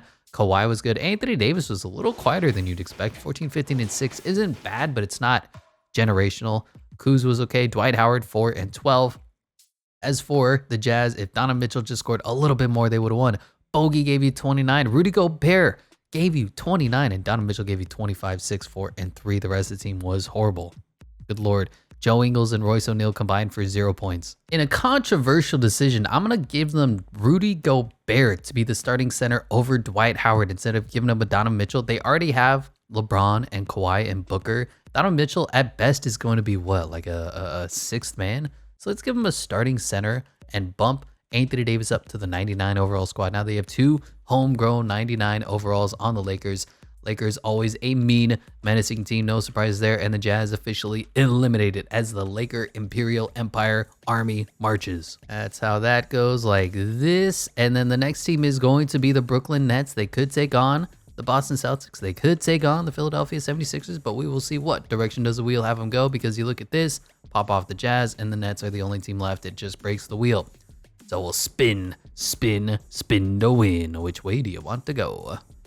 And that looks like Connecticut to me. We'll fill out this tiny state, very important to New York, but it's not that big. So territory-wise, they're not going to get any size boost, but they will get a 1 overall point going into Connecticut. Make sure we go over and boom, boom. Take a quick peek at this roster. Kevin Durant is on the team. I'm torn. I'm thinking I'm going to disable Kevin Durant and Kyrie Irving because that is how the Nets were in the bubble. Just because if they didn't play in the bubble, then why would it make sense for them to play in real life or in the Imperialism? So Spencer Dinwiddie is going to be the one that gets the 1 overall boost up to an 84 overall. Not great, I know. Then you have Karis LeVert, Jared Allen before the James Harden trade, Joe Harris, Garrett Temple, Torian Prince, DeAndre Jordan, Timothy Luwawu-Cabarrot, David Nwaba, Chris Chioza, Nick Claxton was really young at this point, Theo Pinson, Justin Anderson, and then the 2 injured players who did not play in the bubble. I know it would be a little more interesting if Kevin Durant and Kyrie Irving were playing, but that's just kind of how we wanted in real life, and they ended up injured. So it is what it is. This is what we're going to do with this Brooklyn Nets lineup for the bubble, and we have to reset the wheel and start. All right, wheel has been updated, and it's time for round 2 for NBA Imperialism. And this is where we don't take teams off the wheel just because they went once. So if a team goes 5 times in a row, it is what it is. We'll try to prevent that, but this is the way the wheel works. It is randomness at its finest, and the Washington Wizards are going to be the next team on the offensive. So we take a quick peek at them on the map. They got, Virginia, right?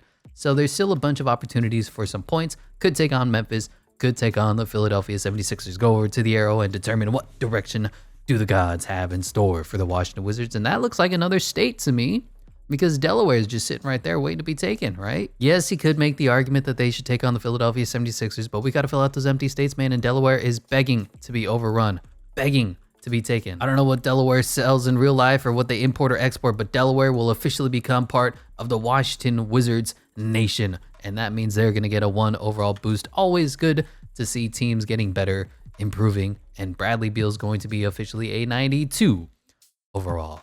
And like I said, nobody comes off the wheel, but let's just skip on to the next team on the offensive for NBA Imperialism round 2 in the 2020 COVID bubble. Spinning, spinning, spinning to winning, and who's going to go next? Looks like the Toronto Raptors, who are officially in Ohio now. They're going to be next on the wheel. Go over, take a quick peek. There's 1 empty state. Theoretically, they could take out Detroit, Michigan. But let's see what the wheel and arrow have in store for them. Spinning the wheel, we're spinning the wheel, and that looks like a game. I'm calling this Bucks. Right, that makes the most sense. Raptors at Bucks. Kyle Lowry versus Eric Bledsoe is going to be good. Fred VanVleet versus Dante DiVincenzo. Chris Middleton versus OG Anunoby before OG got a little bit better. And then Giannis versus Pascal Siakam is the star of this. Don't forget Domantas Sabonis and Serge Ibaka coming over in that Pacers game. And round 2 of the NBA Imperialism first match is underway. Finally, the skip button works and we can go immediately to the tip. Domantas Sabonis is going to go against Serge Ibaka. And Serge wins the tip. Raptors have the ball on the offensive. Kyle Lowry, Mr. Toronto, bringing the ball up the other way. Let's see what kind of play is going to be run for the first play. It's just a simple screen and roll. ISO and Kyle Lowry just bullies Eric Bledsoe, but then blows the layup. That's kind of a weird possession. Let's see what Giannis has being picked up by OG Anunoby. This is going to be a tough mismatch as Giannis goes right through the body of OG. Unfortunately, OG doesn't get the respect at this point that he deserves in 2K. He's a serviceable 2-way player. And Pascal Siakam just trying to ISO up on Giannis. This is not going well, but somehow he does get the shot up. He misses, and Giannis is bringing the ball up the other way. Bad sign for the Toronto Raptors as they are looking to pull off the upset. Like I said, I kind of have Giannis and the Bucks as the favorites to go up against the Los Angeles Lakers because they have one of the few 90 overalls that are playing outside of Joel Embiid, I think, in the Eastern Conference. And Domantas Sabonis gets the ball, puts it up. Quick 4-0 game for the Bucks. And we're hopping into Simcast. Big lead here in the first quarter. Going to the second quarter, the lead continues to grow, bloom, blossom, however you want to pronounce it, and say it, as it is a 20-point game here in the fourth quarter. No chance for the Raptors. They did their best, but they fall by 20 points as Giannis has an unreal game.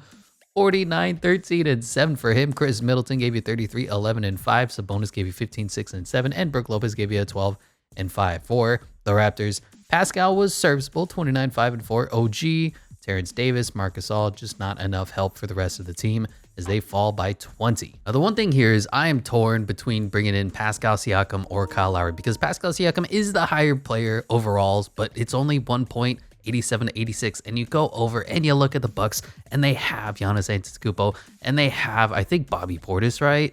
They don't have him yet. Robin Lopez. I'm dumb.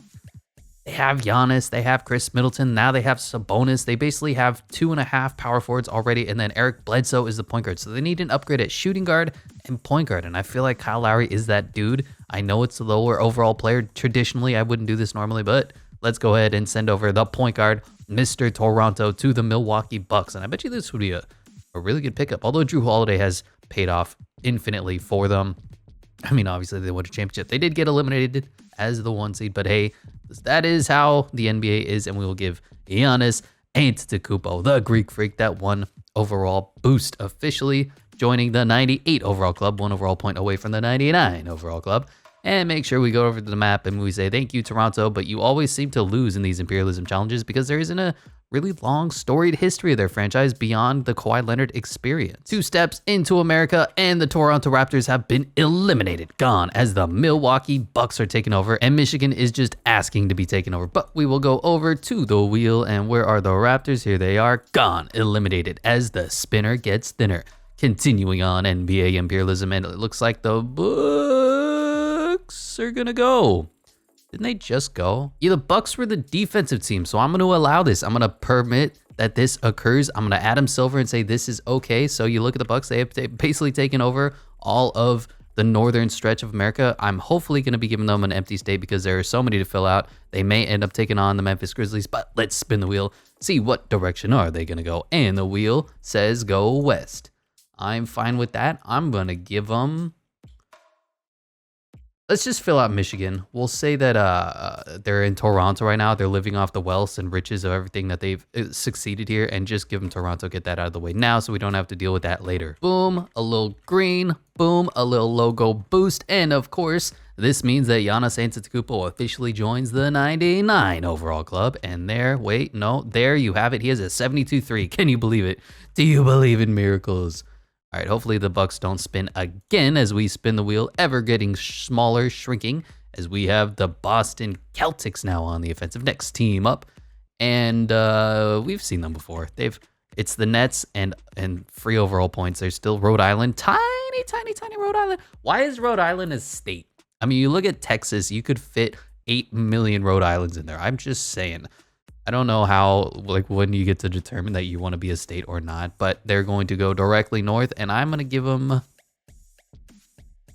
We'll give them Vermont. That seems fine, right? Fill that in. A little bit of a logo boost as well, and that seems perfectly acceptable to me. Go over to 2K, give them that 1 overall point, and Jason Tatum is now a 91 overall. Who needs to develop when you can just get 1 overall points in NBA Imperialism? And we will go over to the wheel next team on the offensive. And there's going to be a lot of busy work. Like I said, there's a lot less teams this time around, and the Celtics are not going to go again. Sorry. So we have to deal with all this busy work. It just is the way that NBA Imperialism works, is that there's 50 states and there's only 22 teams, I think, this round because we eliminated 8 from the bubble. So Oklahoma City Thunder, are they even alive still? It's been so long since we've been there. Yeah, okay, they have New Mexico. Yeah, they have Clifford Paul. That's right. I remember. Well, let's see what direction do the Thunder end up going as we spin the wheel, and they want to go west as well. Is that the Lakers again? All right, can I make an argument here? Can I make an argument that they're sitting right here? Mostly because, I mean, no offense, I don't want to play the Lakers 15 times in this video. If they're sitting right here, okay, and then you look at the arrow and it's a little bit up, you follow that, it goes kind of like they're gonna go through Denver Nugget territory. Yes, Can we agree on that so we don't have to watch the Lakers for the 7th time this video? All right, I'm in. Thunder at the Nuggets. Thunder at the Nuggets. We got Clifford Paul versus Jamal Murray. Shai Gilgeous-Alexander versus Gary Harris, also known as Gary Harris. Hamid Diallo versus Michael Porter Jr. Danilo Gallinari versus Paul Millsap. Y'all remember when Paul Millsap was still in the league? And Steven Adams versus Nikola Jokic. Going to be a fun matchup. We are not playing as any teams. Hop in to the simulator and we will see who wins this one. I believe it's tough. I'm going to say the Nuggets, especially given their recent history over Cliff Paul and the Thunder. But the Thunder are always a tough out, no matter who's playing on their team, even if it's Lou Dort versus James Harden. But the Thunder do win the tip. Denver is the home team, and Cliff Paul going to slowly bring the ball up the court. Remember, his pace of play is probably one of the lowest in the leagues, slowest in the leagues. And Steven Adams sets a screen. Here's Clifford Paul, D'd up by the Joker, and his shot is in and out. But there's Steven Adams on the glass, misses the board. Boy, this was the pre-Aaron Gordon Nuggets, but they still went up 3-1, or they survived 3-1 versus the Clippers. And there's the Joker on the reverse layup. Yeah, they went up against the the Nuggets are going to win this. The Thunder are going to be a nice story, and then they're going to fall, and then they're going to trade away Cliff Paul for the number 30 pick or whatever. And here's Shai with a long 2 and misses really badly, clanks it off the back of the rim. We'll see what the Nuggets can do to extend their lead. We got a mismatch. Point guard on center, center on point guard, and Jamal Murray's trying to go around, and Joker's doing a weird fading shot, misses embarrassingly. It is still a 2-0 game, as has been the theme of trying to watch these games live, is that nobody knows how to score the basketball, and that's Giannis barreling over people. Kind of like real life. Here's Cliff Paul getting a screen from big Steven Adams, and he's going to pull up for a long 2, and splash. Tie game, hop it into Simcast, and looks like the Nuggets have a huge lead. Oh my God, 34-14 first quarter. But look at this second quarter, 45-16. Oh my God, neither team can take control, and this one's going to come down to the wire, possibly. Back and forth game, 3 minutes left, 2 minutes left. Tie game, 1-point lead. I'll hop in with under 2 minutes because it's not like it's a barn burner matchup. If you really think about it, it's Denver versus Oklahoma City. There's not going to be a lot of eyes on this game, even if it was the NBA championship, which I know is impossible because they're both Western Conference teams. But here they are, 1-point lead for the Nuggets. Jamal Murray wide open for 3 there for a second. Doesn't take the shot, kicks it to Joker. Got deep post position, but blows the layup, grabs his own rebound, puts it back up. And now it's a 3-point lead for your Denver Nuggets. 1 minute, 38 seconds left for the Thunder. How are they going to respond? Dennis Schroeder is in. Shai Gilgeous-Alexander rocking a 3-guard lineup. Then you have Danilo Gallinari and Steven Adams. Cliff Paul trying to ISO up, doesn't take the screen. Now he kicks it to Steven Adams, and that's just way too close. The big man throws it down with authority.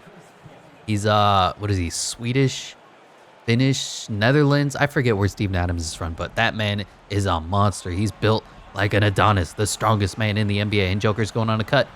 Doesn't get the pass, and we got Jamal Murray versus Cliff Paul. A little older version of a Cliff Paul, not as old as he is today, so he's still a serviceable defender, and I say that, and he fouls Jamal Murray.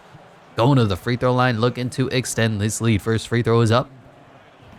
And in. 2 for 2 from the line, back to a 3-point lead. Teams are scoring, but teams need to get stops on the defensive end. Here's Shai bringing the ball up the other way, being picked up by Gary Harris, also known as Gary Harris. Shai takes the screen, goes, steps. Wow, weird animations. Don't know what's happening.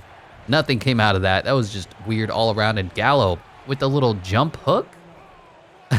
Excuse me, Gallo with a little jump hook? Or do we know who we're talking about here? Big fat Gallo, sharpshooter. Like, he'll get into the post, but he's not going to jump hook you like he's freaking Shaq. Well, Jamal Murray back to a 1-point lead. Need to figure out how to extend their lead and hopefully get a stop on the defensive end.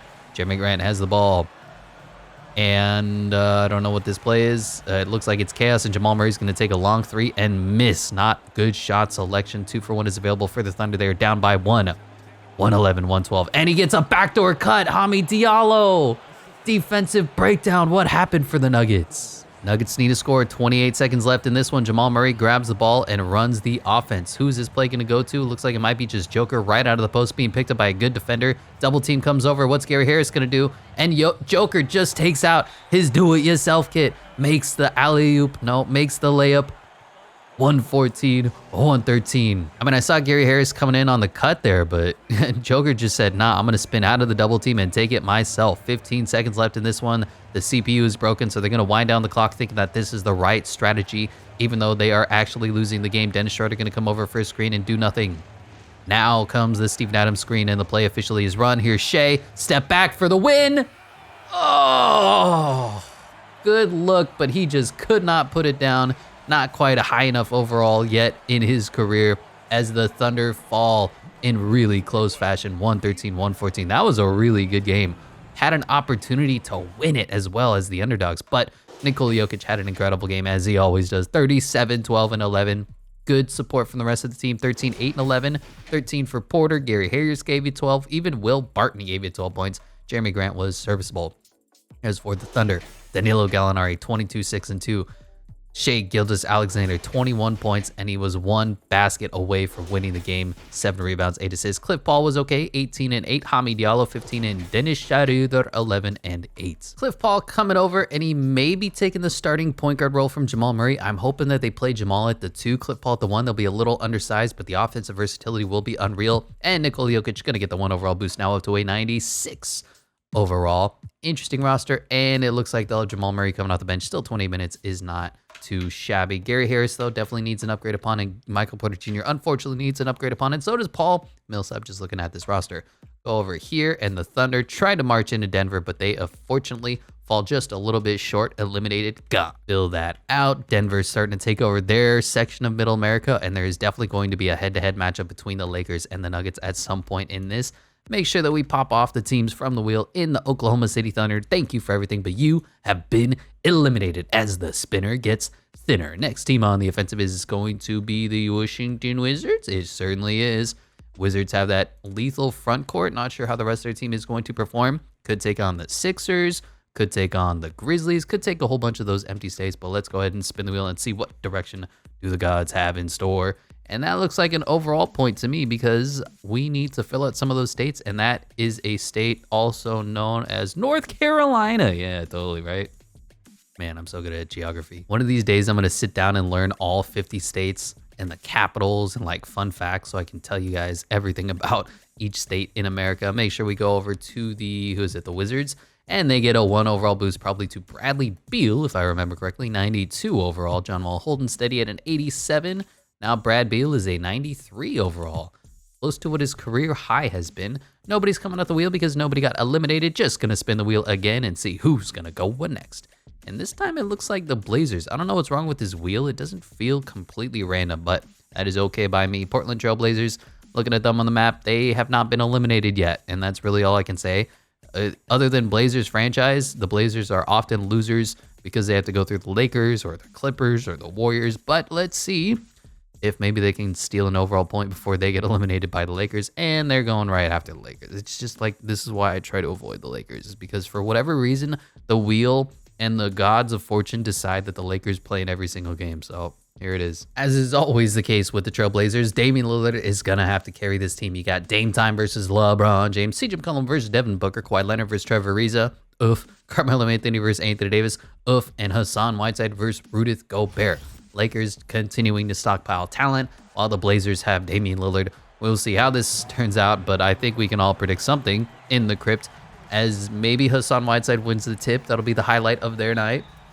Tip is up, and hey, predictions. Next up, the Blazers lose by 40. First possession for the Blazers. Right now, Dame picked up by LeBron James, and just great defense. I can't believe how LeBron navigated that screen, and it's a missed fading 3-4. Damian Lillard, let's see what LeBron is going to do here. He's got significant size mismatch on Dame Time, but it looks like they're going to go with the screen and roll here and give it to Rudy Gobert. Great offense, if you ask me. Give the ball to Rudy Gobert 48 times out of 48 and let him go to work. Devin Booker isoing up on CJ McCollum. Tough shot, misses. And Hassan Whiteside grabs the rebound, kicks it up to Trevor Ariza. Now he's got LeBron on him, and Kawhi is switched on to Damian Lillard. Not great for Dame, I'll say that. Double screen here for CJ McCollum. He's going to drive. He's going to kick it to an open 3. Dame Time. Bang! 3-0 lead for the underdogs, and we'll be hopping into Simcast. And oh my God. I mean, it's a little closer than I thought. Only a 10, 15-point lead, but the Lakers are continuing to roll, and the Blazers simply cannot put up enough stops on the defensive end. It's not a complete blowout, I say, as they lose by 31. It felt like it was a little bit closer than it ended up, but the Lakers do, in fact, win by a lot. LeBron, 47, 8, 9, 2, and 1. Devin Booker, 18. Kawhi Leonard, 17 and 11. Anthony Davis, 16 and 10. Rudy Gobert, 13 and 7. And Kyle Kuzma off the bench, 12 and 4. As for the Blazers, if Damian Lillard had a 40-point game, they probably could have won, but Carmelo Anthony gave you 27, and that will work. De'Aaron Fox gave you 16, 4, and 5 off the bench. Anthony Simons, just not enough help for the rest of the team. Dame Dollar going to be coming over to the Lakers and joining Kawhi Leonard and Devin Booker and Rudy Gobert. And I guess the only Laker that's left on the roster that's not a 99 overall is Kyle Kuzma, who's going to be inexplicably getting the rest of the overall points for the remainder of this Imperialism challenge for the Los Angeles Lakers. Don't ask me why, don't ask me how, it just turned out that way. Blazers eliminated. And it is a surprise to nobody in particular, the Lakers will continue to grow and blossom as the rest of the NBA is cowering in fear. Trailblazers, thank you for trying, but you have been eliminated. Gone from the wheel as the spinner gets thinner. And it looks like the Bucks are getting... Actually, you know what I'm going to do before we accept this result? I'm going to shuffle the slices on this wheel every single time. That way we get even more randomness because the wheel doesn't seem to be working all that well. So here we go. Random. And now spin the wheel accepting this result. And it's the Washington Wizards again. Well, this is what randomness is you never know the true outcome of what is going to happen. Washington did get a 1 overall point by getting North Carolina. Maybe they'll get another overall point by getting South Carolina as we spin the wheel. Spin the wheel. Which way do you want to go? And I don't think they can go that way.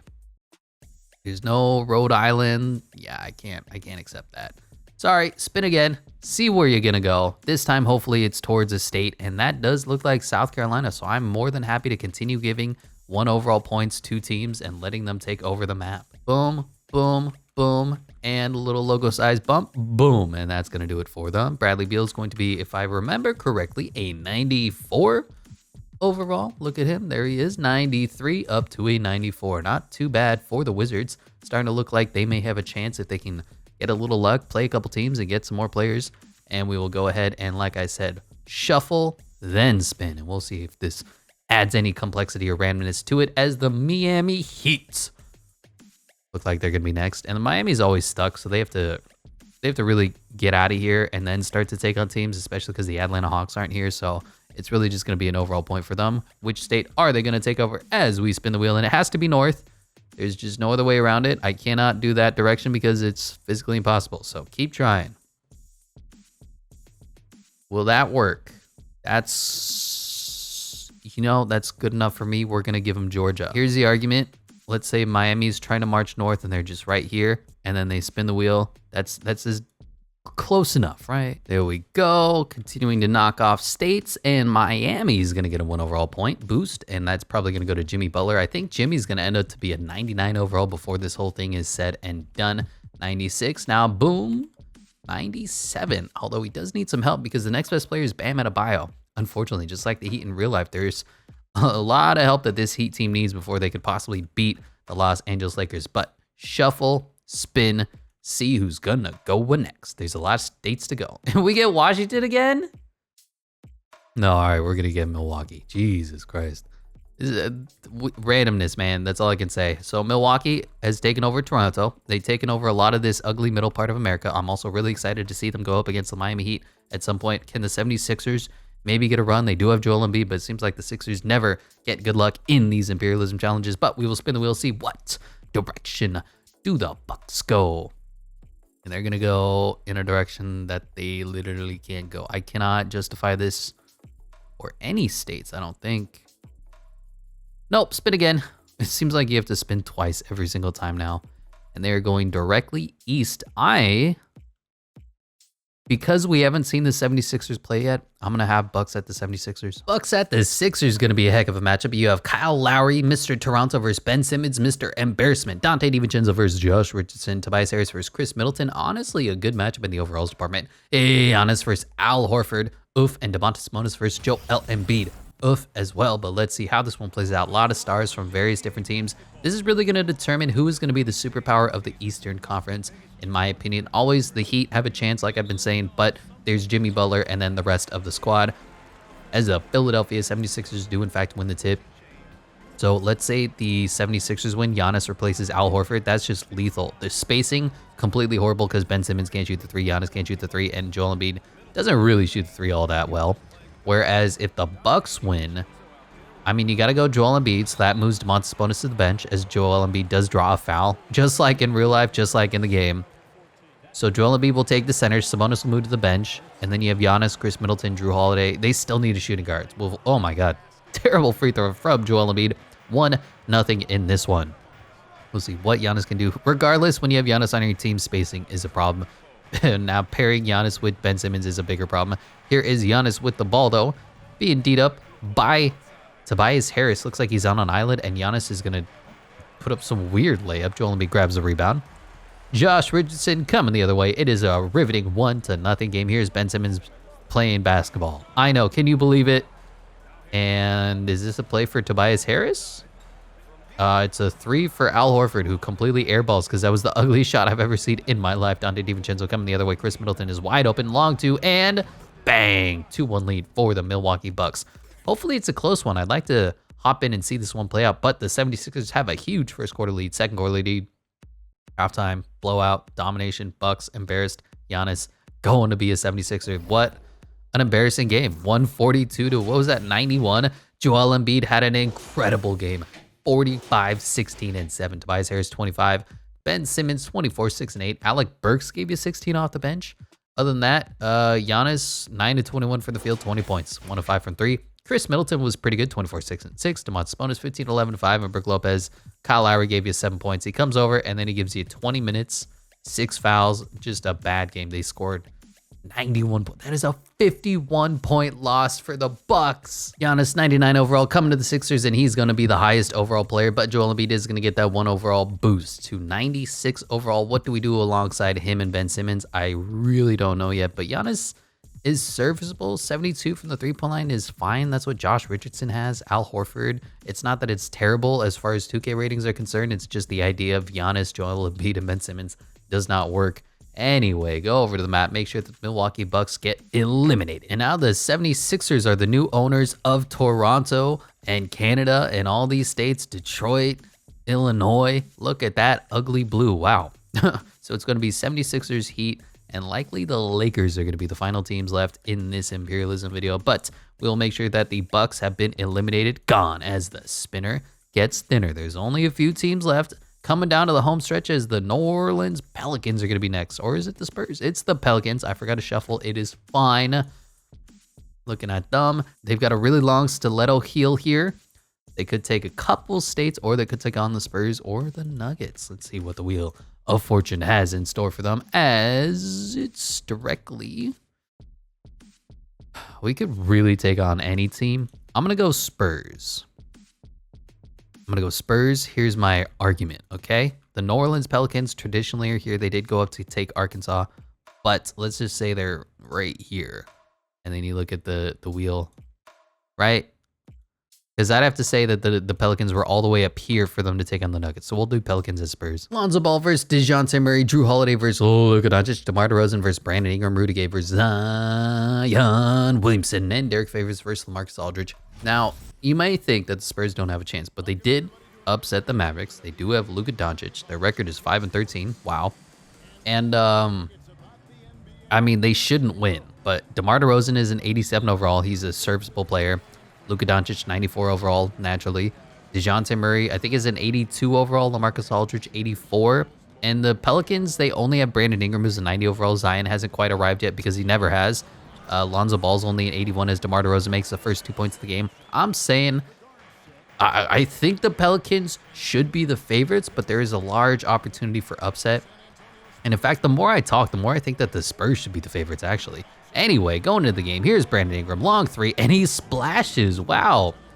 2 makes in a row to start this game out. I know, surprise, shock, awe. Well, DeJounte Murray being picked up by Lonzo Ball. Good size at the point guard position there. Taking the screen, Lonzo goes directly under. LaMarcus Aldridge rolls, posts, spins, lays it up, foul. But he's going to the free throw line, and we will hop into Simcast. Pretty balanced game here. Spurs have a lead in the first quarter, going to the second quarter. Really high scoring contest. Back and forth game here at halftime, going to the third. Still a back and forth game. And into the fourth quarter, the Pelicans have a little bit of a lead. 7 points, 6 points. Starting to extend it. 4 points, 6 points. Might be one of those that we have to hop in. 8-point game. 4 minutes left, and it's now a 10-point game, 9-point game, 14-point game. The Pelicans are exerting their dominance here in the fourth quarter. Look at that scoreboard. 37 to 26. And it is a dominant fourth quarter for the Pelicans as the Spurs do fall. DeMar was okay, 28 for him. Derek Wright gave you 21. LaMarcus Aldridge gave you 20. Luka, only 18, 5, and 9. This was a winnable game if Luka played like Luka, but for whatever reason, he did not. As for the Pelicans, Brandon Ingram gave you 32, 8, and 7. Zion Williamson gave you 28. Drew Holiday gave you 23. Jackson Hayes, 15. Not too bad. Unfortunately, only DeMar DeRozan going to be coming over as a backup to Brandon Ingram, who should be, is he a 90 overall? If he's not, no, that's right. He's an 89 overall. Well, now he's going to be a 90 overall, so that's fine. He's joining the 90 overall club, so they don't really get significantly better, but they do have a good balance of players. Drew Holiday, Zion Williamson, Lonzo Ball, Josh Hart, Derek Favors off the bench is an oof. But overall, they certainly have a chance if they get maybe 2 more players into the starting lineup, but that is going to be as it does. And the Spurs have been eliminated after shocking the nation, upsetting the Mavericks. It looks like Luka Doncic is sandbagging whatever team he goes to. I know, just like in real life. And the Pelicans now have taken over weird goldish color. And then you have the Nuggets with their weird yellowish color. And then you have the Lakers with their weird goldish color. So kind of not very creative team colors here on the Western Coast. But we will go over to the wheel and say thank you, San Antonio, for pulling off the upset, making this interesting. But you have been eliminated. Gone. As the spinner gets thinner. And it's the Lakers. It's always the Lakers. The Lakers were always going to be winning this no matter what happens. Look at them. They could take on Denver if they go directly east. I'm hoping to give them an overall point so we don't have to see them play yet again, but we will see what the wheel has in store for them as we spin, and they want to go south. Can we make that work? No, I can't. Good luck. Spin again, Los Angeles, and you still can't go that way. Come on, man. Give me a direction, either north or east. North I can work with. I'll give you Idaho. Boom, fill that. And I'm giving them Idaho just in the off chance that they have to spin again and they need to go west. We can give them the state of Washington as well. And go over to Lakers, and Kyle Kuzma, the only Laker left on the roster, is going to get another overall boost. I know it's a little bit weird, but it is what it is, what it do. Kyle Kuzma up to an 85 overall. Nobody getting eliminated off the wheel. Make sure we shuffle. Bam. And spin. Bam. Spin, spin, spin to win. And who's going to go next? The Wizards again. Seems like the Wizards are the wheel favorites right now. Go over to them. They've taken over both the Carolinas. There is the Miami Heat waiting in the wings and the young Memphis Grizzlies, who haven't had a lot of play yet. We'll see what direction does the wheel have in store for your Washington Wizards. And you can't go that way. Why is it I always have to spin the wheel twice now? Because it picks the direction that it literally physically cannot go. That is Grizzlies. Wizards at the Grizzlies. You got John Wall versus John Morant. Going to be a fun matchup of Jays. Bradley Beal versus Dylan Brooks. Kyle Anderson versus Troy Brown Jr. Davi Bertans versus Jaren Jackson Jr. And Brandon Clark versus Thomas Bryant. Overall, it's not a really high-scoring, star talent matchup. But Bradley Beal is a 94 overall at this point. If the Grizzlies win, they'll pick up a good shooting guard. And if the Wizards win, they'll pick up a good backup point guard. I know. Anyway, the Wizards do, in fact, win the tip. They are on the road, and John Wall is looking to school the young fella in John Morant, who has short hair at this point, hasn't even thought about flashing guns at people and or strippers. John Wall completely ISO'd up. This possession is dead. Looks like they're going to ask Troy Brown Jr. to bail them out. Here's a screen from Davi Bertans, and it's a long three. Going to miss? Yes. And nobody goes for the rebound. Great.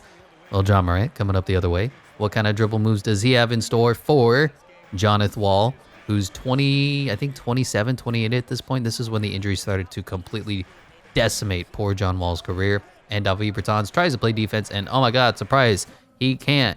We're just going to hop into Simcast. This isn't really an exciting matchup. No offense to both teams' fan bases, but the Wizards have a lead in the second quarter, going into halftime with about a 20-point lead, still extending it out, and this is going to be an embarrassing game, 120-86. Glad we did not watch that. John Morant had a good one, 26, 6, and 7. Dylan Brooks had 25. And then the rest was really horrible. Jaren gave you 3 and 8. As for the Wizards, Brad Beal, wow. 38 and 11, that'll work. John Wall, 26. Davi Bertans, 13. And Thomas Bryant, 11, 10. All that to say, are you guys talking? I'm in the menu. The hell's wrong with you? Ja Morant gonna be coming over to be the backup point guard of the future as Bradley Beal gets a 1 overall point. Now he's a 95 overall, starting to look like a pretty menacing player in his own right. If only he could do that in real life. Go over to the map and say thank you, but you are eliminated. Memphis gone. And Washington themselves starting to look a little bit formidable, but we will see how this continues as go over to the wheel. This is the button that I press and I bing bop and boop, where the Grizzlies eliminated gone as the spinner gets thinner. Next team on the offensive for the wheel is going to be the Lakers again. It's always the freaking Lakers, dude. It's the Los Angeles Lakers. I didn't even realize someone spelled that wrong. There you go, fixed. Should I respin the wheel? See what direction do the Lakers go, because the Lakers are as the Lakers does. They have a couple states that I'm willing to give them. Hopefully they don't force me to take on the Denver Nuggets, because I honestly don't want to see that just yet. It's too early in this game. There's a whole bunch of empty states and free overall points, and that is... We'll give them, I think that there, we'll give them Montana. Boom, little something like that. There, yeah, that's fine. And Kyle Kuzma continues to grow and develop. He's up to an 86 overall. I know. It's the way the rules work, man. Spinning the wheel, we'll make sure we shuffle and spin. And it looks like there's only like 8 teams left. Who's going to be next on the offensive? The Brooklyn Nets. Okay. And what direction are the Nets going to go as we spin the wheel? It looks like they go southwest. Whoops, didn't boop over here. Normally I do a quick preview and they're going to be taking on the 76ers, simple as. Now, unless something crazy happens, this is going to be a blowout. Spencer Dinwiddie versus Ben Simmons. I like that matchup, but then you got Caris LeVert versus Josh Richardson, Tobias Harris versus Joe Harris, Giannis versus Taurean Prince, and Joel Embiid versus Jarrett Allen. Good matchup defensively, but Jarrett Allen hasn't developed into the potential all-star that he is at this point in his career. Here we are with the tip, and Joel Embiid does, in fact, when it kicks the ball back to Benjamin Simmons. The height and the defense is going to be ridiculous for the 76ers squad. Scoring, going to be a little bit tough. Wow, Joel Embiid was wide open there, but Tobias Harris splashes a 3. What? I've never seen that in real life. Spencer Dinwiddie coming the other way, and I think if the Nets lose, I'm going to send over Spencer Dinwiddie, and hopefully maybe he takes over the starting point guard role from Benjamin Simmons, gives it a little bit of spacing. Spencer's got pretty good size at 6'5". Taurean Prince is open for 3, but he misses. Josh Richardson coming the other way. Maybe Spencer will even play the 2. That could work out as well. Replace Josh Richardson in the lineup. Here is Joel Embiid giving it to Giannis in the post over Taurean Prince. We'll see how this works out. Double team comes, and Giannis throws it away. Well, I mean... that's fine, I guess. Ben Simmons wasn't going to dunk that ball anyway. And the play is Caris LeVert ISO'd up on Tobias Harris. You'll love to see that. Spinning, nothing happening, nothing. Oh my God. Animations, and then he blows the layup. What is happening? 3-0. Giannis has the ball. Being picked up by Dinwiddie. Go around him, go through him. Joel Embiid wide open for the dunk. Throws it down with authority. We'll be hopping into Simcast. Likely going to be a blowout, but you never know. It's a blowout. I mean, the Nets are kind of hanging in, but it's a blowout. Yeah, there it goes. What is this? 146, 156, 161 to 127. Good Lord. Joel Embiid had a good game, 32, 9, and 8. Giannis had a triple-double, 31, 13, and 10. Tobias Harris gave you 26. Al Horford gave you 16. Ben Simmons gave you 12 and 10. As for the Nets, Caris LeVert had a really good game, 32, 5, and 4 for him. Spencer Dinwiddie, 20 and 6. DeAndre Jordan, 19 and 11 off the bench. Jarrett Allen, Joe Harris, just not a good team. And good old Spencer Dinwiddie going to be coming over, 84 overall, backup point guard of the future. And Joel Embiid continues to climb in his overalls department, going to be a 97 overall. And who's the starting point guard? Is exactly what I predicted. Spencer Dinwiddie with Ben Simmons coming off the bench. That'll work much better for their spacing, for their scoring. Good moves by the CPU. Brooklyn has been eliminated. New York is officially off NBA imperialism. But the 76er army marches on. Look at all of that light blue, I guess, compared to the Washington Wizards' deep blue. You still have the Celtics in the way. The Wizards have a 95 overall Bradley Beal, and the Miami Heat do have Jimmy Buckets. Really, the only team that sticks out here is the New Orleans Pelicans, who have Brandon Ingram at like a 90 overall. They really do not belong. But we'll go over to the wheel, say thank you, Brooklyn, but you are eliminated, gone off of the wheel as the spinner gets thinner. And then there were 7. Next on the offensive is those aforementioned Miami Heat, led by Jimmy Butler. They did go to the finals. That's the wrong button. So Miami's going to have to go through Washington. I'd kind of prefer that so they could pick up Bradley Beal.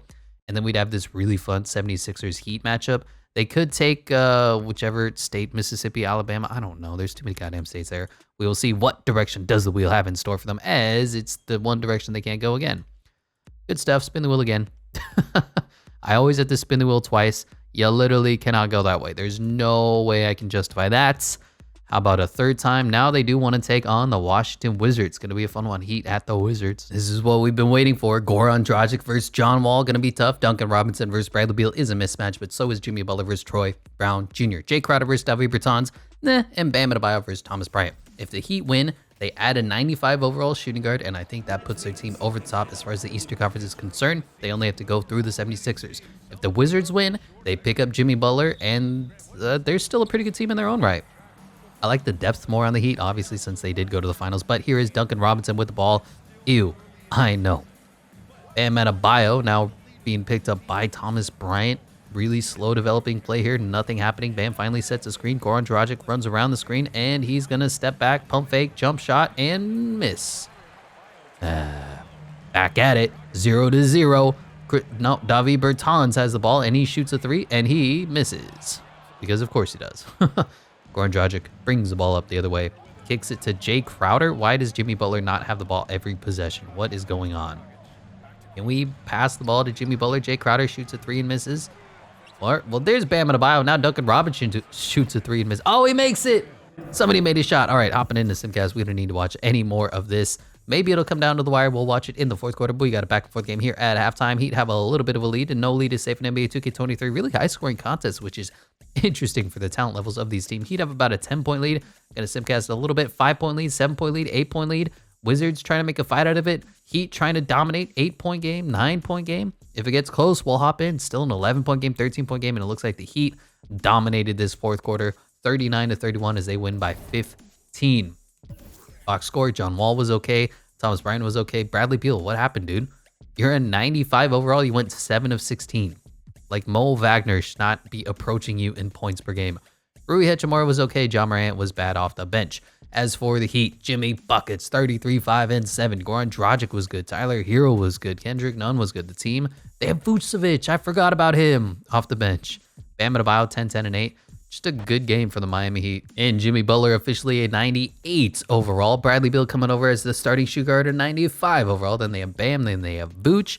Do need an upgrade at the point guard position. Do need an upgrade at the power forward, right? That's Jay Crowder. But the team is starting to come together. Bam Adebayo, Nikola Vucevic form a good enough two-headed lineup at the center position, I think, to win this whole thing. Washington Wizards have been eliminated.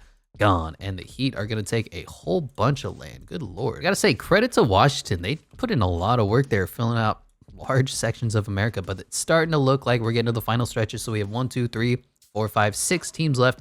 76ers and Heat's going to be good. Celtics, we'll see. Pelicans, I don't know how they're still around. And then you have Nuggets. And, of course, the overwhelming favorite Lakers. We'll go over to the wheel, say thank you. Who got eliminated? It was the Wizards, right? Gone. Off the wheel as the spinner gets thinner. And then there were 6. Next team on the offensive is going to be those Denver Nuggets. Please don't take on the Lakers because you're going to lose. Try and acquire a little more talent before they go. But, yeah. Maybe they'll take on the Pelicans, pick up a Brandon Ingram. That could be a really good pickup. Brandon Ingram. They have Michael Porter Jr. Oh, no, he's still bad. They have Jamal Murray. They have somebody else. I think with that, they might have a little bit of a chance. But we'll see what direction does the wheel have in store for your Denver Nuggets. And that is Southeast. Yeah, I'm going to give them Kansas. I know theoretically we could have them take on the New Orleans Pelicans. But there's a whole bunch of empty states to fill out too. I'm gonna give them Kansas just so they get a little bit better. So there you go. Boom, boom, boom. Logo starts to grow. And Nikola Jokic gets another overall point added to his skill set. There's just a lot of empty states that we got to fill out because there's so few teams. Nikola Jokic now a 97 overall. Next team on the offensive for the wheel is going to be boom, boom. Spin, spin, spin to win. And who's gonna go what next? Those Celtics. Those pesky Celtics who are still sticking around, not playing other teams, but they're doing a good enough job hiding up there in the Northeast. We got Maine, we got Rhode Island, and we got the Philadelphia 76ers. We'll see what the wheel has in store for your Boston Celtics. And is that Rhode Island? Yo, that is Rhode Island. Clever and sneaky. Celtics are like, nah, man, we don't want to play anybody until the final round of this whole damn thing. They're going to take one more tiny state, not going to grow in any size at all, but they will be getting a 1 overall point, so that's not too bad. Jason Tatum now a 92 overall as he's developing pretty well throughout NBA Imperialism. And the next team on the wheel, the next team on the offensive is going to be... And it's the Nuggets. Lakers. All right. We love the Lakers here. I'm definitely not rooting against them and trying to do everything I can to exploit my way to make sure that they don't play other teams and eliminate and get better. Lakers, let's go. It's just they already have like a full 90s overall roster. So if I do anything with them, they're going to win this whole thing already. I'm just trying to create as much competition as we can. I'm like the competition committee for NBA Imperialism. You know what I mean? Anyway, they're going to be picking up this state, which I totally know, and I'm not just making up as we fill it out. Boom. Lakers get a little bit bigger, of course. For all those asking, that was Wyoming. Sorry, the answer was Wyoming, as Kyle Kuzma's up to an 87 overall. Next team on the offensive, go boop-doop-boop-doop. Shuffle and spin. I'm hoping the Pelicans get some chances here. They're one of the teams that have not gone yet. And the Philadelphia 76ers, the large army of the Sixers, are going to be on the move. That's going to be interesting because there are a couple of viable options for them. Obviously, they have all of Canada, so they could take that on. They have the Miami Heat that they need to go through. They have the Boston Celtics that they need to go through. And this wall of empty states needs to be gone through as well. Let's see what the arrow of fortune has in store for the Philadelphia 76ers. They want to go... I'm going to give them Minnesota. That's the best justification I can make here is say that they're kind of like here, and then the arrow gives them a little bit of a northwest tinge to it, right? Go like, yeah, works for me. Philadelphia's logo continues to grow, and we'll make sure that they get a 1 overall boost because Joel Embiid needs to approach the 99 overall club. He's what, 97 overall at this point now, going to be a 98 overall, 1 point away, and then we can start upgrading Ben Simmons. Woo! Next team on the offensive is the Denver Nuggets. All right, don't go west, Denver, please. Look at them. They are starting to get enveloped by the Lakers. I do want them to take on the Pelicans, so if that happens again, that'll be good for us. But we have to spin the wheel of randomness, spin the wheel of fortune, and yeah, we'll do Nuggets at Pelicans. Here's my argument, right? Let's say Denver is right here. I know you can make the same argument here, but just so we avoid the Lakers. Let's say the Nuggets are right here. They're sitting in Oklahoma, and they're like, oh, we're going to have a beer, and then we're going to march into Texas and take out the Pelicans. Nuggets at the Pelicans. You got Cliff Paul versus Lonzo Ball. Gary Harris, also known as Gary Harris versus Drew Holiday. Michael Porter Jr., a lesser version of himself at this stage in his career. I think he's maybe in his second season, kind of disappointed this year. So they only gave him a 79 overall versus Brandon Ingram. Good size, but going to be a tough matchup. Paul Millsap versus DeMar DeRozan. And Derek Favors versus the 97 overall Nikola Jokic. I'm all in on the Denver Nuggets because I want them to upset the Lakers. I know I've been hating on the Lakers this entire video. It is what it is, what it do. But we'll see how this one plays out. The young Pelicans versus I guess also the young Nuggets. As the Pelicans do win the tip, DeMar DeRozan brings the ball up the court. Looks like he's playing power forward, if I read that correctly also. But he gives it to a wide open, rolling Derek Favors, who blows the layup. Disappointing start for the Pelicans, the home team, as the Nuggets come the other way. Nikola Jokic ball handling, as he always does, being picked up by Derek Favors. And he's going to go through the body, goes right up and over. And Favors draws a foul. We will not be watching free throws because that is the least exciting part of NBA basketball. Hopping into Simcast, it's a close game here going into halftime, back and forth game. Now the Pelicans have a little bit of a lead, but this one's going to come down to the wire. I can already tell it. I can already feel it. Pelicans are playing good. There's a small lead, short lead. We'll hop in maybe with 2 minutes left. We'll see how this one plays out. 104, 104, 106. Nuggets have a little bit of lead now. Tie game again. 4 minutes left, 3 minutes left, 2 minutes left. And there we go. We're hopping in 117, 115. Nuggets and Pelicans. And Jackson Hayes is on the inbound. Looks like it's going to go to Brandon Ingram, being picked up by Michael Porter Jr., and we will see what sort of offense the Pelicans have in store. Lonzo Ball running off a couple screens, not going to take that. Zion sets screen, and BI just gets way too deep, way too close, and then blows the jump shot. Okay, still down by 2. Not a good start for the Pelicans. There is plenty of time remaining, make or miss, as Jackson Hayes just gets schooled by Nikola Jokic, who is athletic. Look at the versatility. Joker has never jumped this high in his life. Are you kidding me? He goes up and over the body of Jackson Hayes. That's Yeah, okay, 2K. You do what you do, but that is not what the Joker do. Brandon Ingram once again, ball handling being picked up by Michael Porter Jr., and they're going into the post with Zion Williamson. Looks like he's being picked up by, I don't know who this is, Davon Reed or somebody.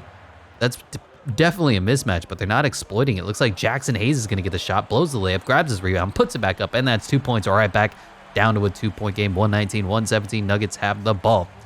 Jamal Murray dribbling. So they got Jamal Murray, Cliff Paul, somebody, and Michael Porter Jr. Interesting lineup, and Joker's way too close to the basket. Double team is coming over from Zion. Doesn't matter. Joker puts it up, misses, puts it up again, and makes back to a 2-possession game. Joker leading the NBA in rebounding because that's what the Joker does. Miss, and then grab his own rebound, and then make. Under 1 minute left in this one, 4-point game. The Pelicans need a score and a stop bad. Zion comes over to set the screen. B.I. accepts, and he's just going right into the paint. Draws the foul. 121-117. First free throw for him is up. And, oh, he chokes. B.I., you got to make those free throws. And for the record, it was P.J. Dozier. Oh, my God, they're playing Cliff Paul at the power forward position. Did you guys see that bottom grab? Oh, my God, 2K is the best game ever. Cliff Paul versus Zion Williamson. Who you got? Joker being picked up by Derek Favors. Takes that tough fadeaway shot and makes it. And that might be game. Tough shot for the Joker, but it does go in. Look at the defense. You can't play better defense than that, but Joker is a 2-time MVP for a reason. Probably should have been 3-time MVP, but the regular season MVP is just that, for the regular season, not the playoffs. And B.I.'s dribbling, kicks it to Zion, who kicks it to an open Lonzo Ball. Need this to go in. It does not. Rebound goes to Favors. Need this to go in. And it does. Throws it down with authority. It is time to play the free throw game. Down by 3, 23.6 seconds left in this one as Joker gets posterized, and Jamal Murray's going to be taking the clutch free throws. And I guess he's fighting with Lonzo Ball there. But you got to make your shots. Jamal Murray's first free throw is up. And in 4-point game. Next free throw is up. Oh, he misses, and Joker almost gets the offensive rebound. The window is open. 4-point game, 20 seconds left. Brandon Ingram being picked up by the much shorter Jamal Murray. Just go around, go through. Lonzo Ball again for 3. Bang! And just what the doctor ordered. It's down to a 1-point game for the Pelicans. This is a good game, man. Normally they don't normally turn out like this, and it's always like, oh, wow, he misses, and then he misses, and then he misses. Pretty good game we got going on here. Cliff Paul going to take the clutch free throws as Zion has to foul him. Again, Cliff Paul is playing power forward. Make that make sense. Here we go. First clutch free throw is up and in. Next one to make it a 3-point game is up and in. 2 for 2. 126-123 with 13 seconds left. The Pelicans need another big play from one of their playmakers, be it Brandon Ingram, be it Drew Holiday, be it Zion Williamson. Lonzo Ball is in the game. He hit the last 3, if you remember correctly, and the ball goes to Drew Holiday, who's going to take a tough fading 3, misses, and that was a terrible decision by the AI, and that's probably going to be game there. Really unfortunate shot selection. I don't know what Drew Holiday was thinking. He just went out of his mind, said, I'm going to take out my do-it-myself kit, and then fail miserably, and now it's a 5-point game, basically erasing any hope that the Pelicans had. We'll just hop in and make sure that nothing spectacular happens. Lonzo Ball kicks it to Derek Favors. Yeah, that's right. We're done here. Pelicans lose by 5 after that terrible Drew Holiday decision.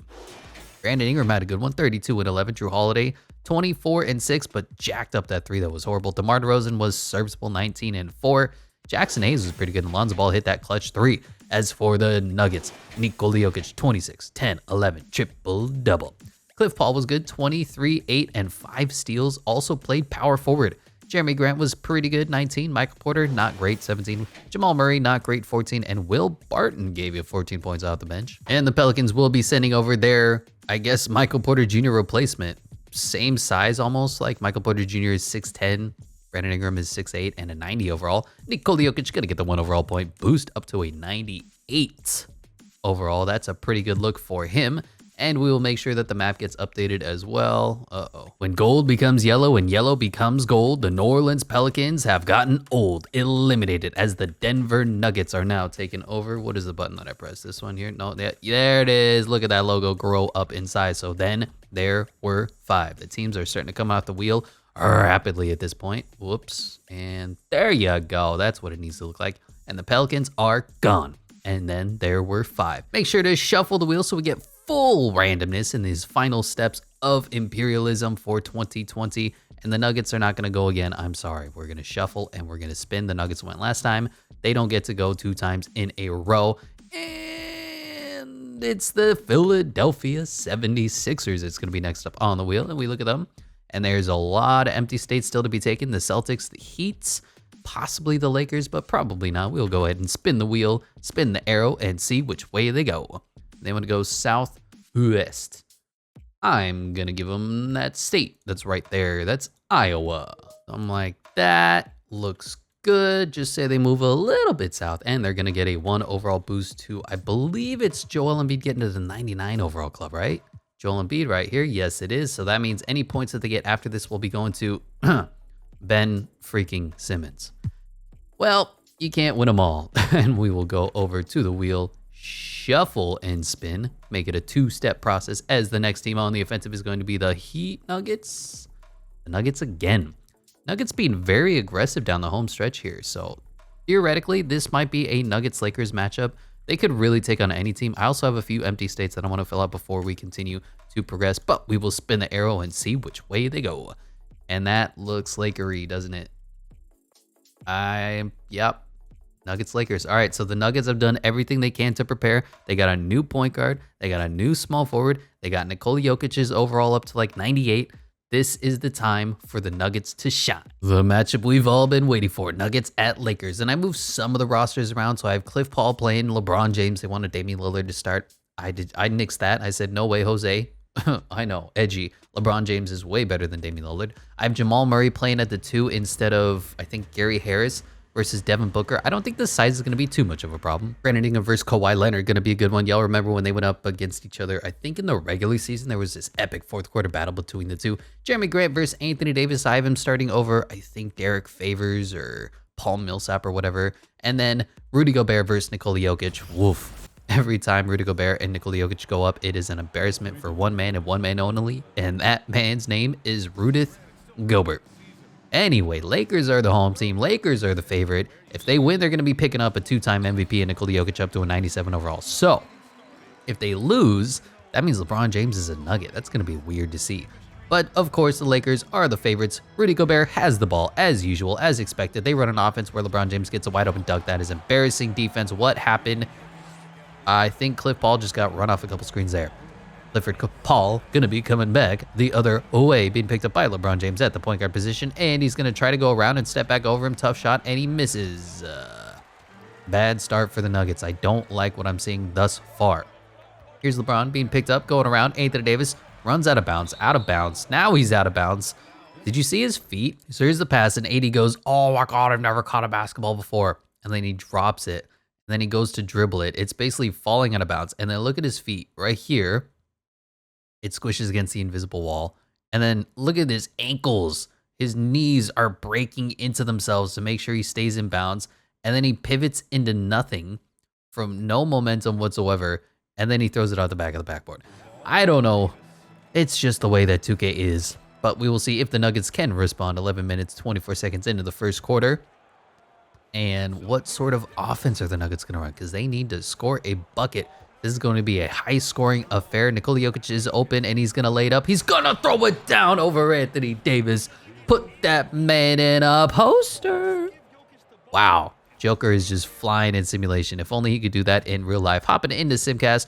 We don't need to watch too much of it unless it comes down to the wire. I'm worried that the Lakers are going to blow out the Nuggets, and it looks like it's happening sort of, kind of, maybe. Going into the 4th quarter. 20-point game. I don't expect much. Hello, police. Okay, goodbye, police. And it's a blowout. Oh, 9-point game? Nah, it's a blowout. Well, we did everything we could to make the Nuggets as strong as they could, and they ultimately come up short. I forgot to look at the box score. Devin Booker was unreal, 33-2-7. LeBron James, 21-11-8. Anthony Davis gave you a solid 15-5-7. Damian Lillard, 14 off the bench. Kentavious Caldwell-Pope was good. Kawhi Leonard was kind of nothing. So was Rudy Gobert, but they didn't need all the help. Brandon Ingram was good. Nikola Jokic was unimpressive. If he had one of his natural 30-point triple-doubles, maybe they would have won, but this just isn't going to cut it. Cliff Paul was okay. Jamal Murray was okay. Just a lot of okay, not great for the Denver Nuggets. That is another domino to fall towards the Lakers, 98 overall Nikola Jokic, 96 overall Kawhi Leonard, 96 overall Damian Lillard, 89 overall Devin Booker, and of course, Kyle Kuzma gets the overall point boost. Why? It's just the way that the rules work. Everybody else is already at 99 overall. Thank you, Denver, for trying, but you have been eliminated. And the Imperial Army of the Los Angeles Lakers is continuing to take over America. There are only 4 teams that stand in the way: the Philadelphia 76ers, the Miami Heat, and the Boston Celtics. Tough break for Nuggets Nation, but maybe next time. And they are off the wheel. And then there were 4. Spinning the wheel and seeing who's next on the march.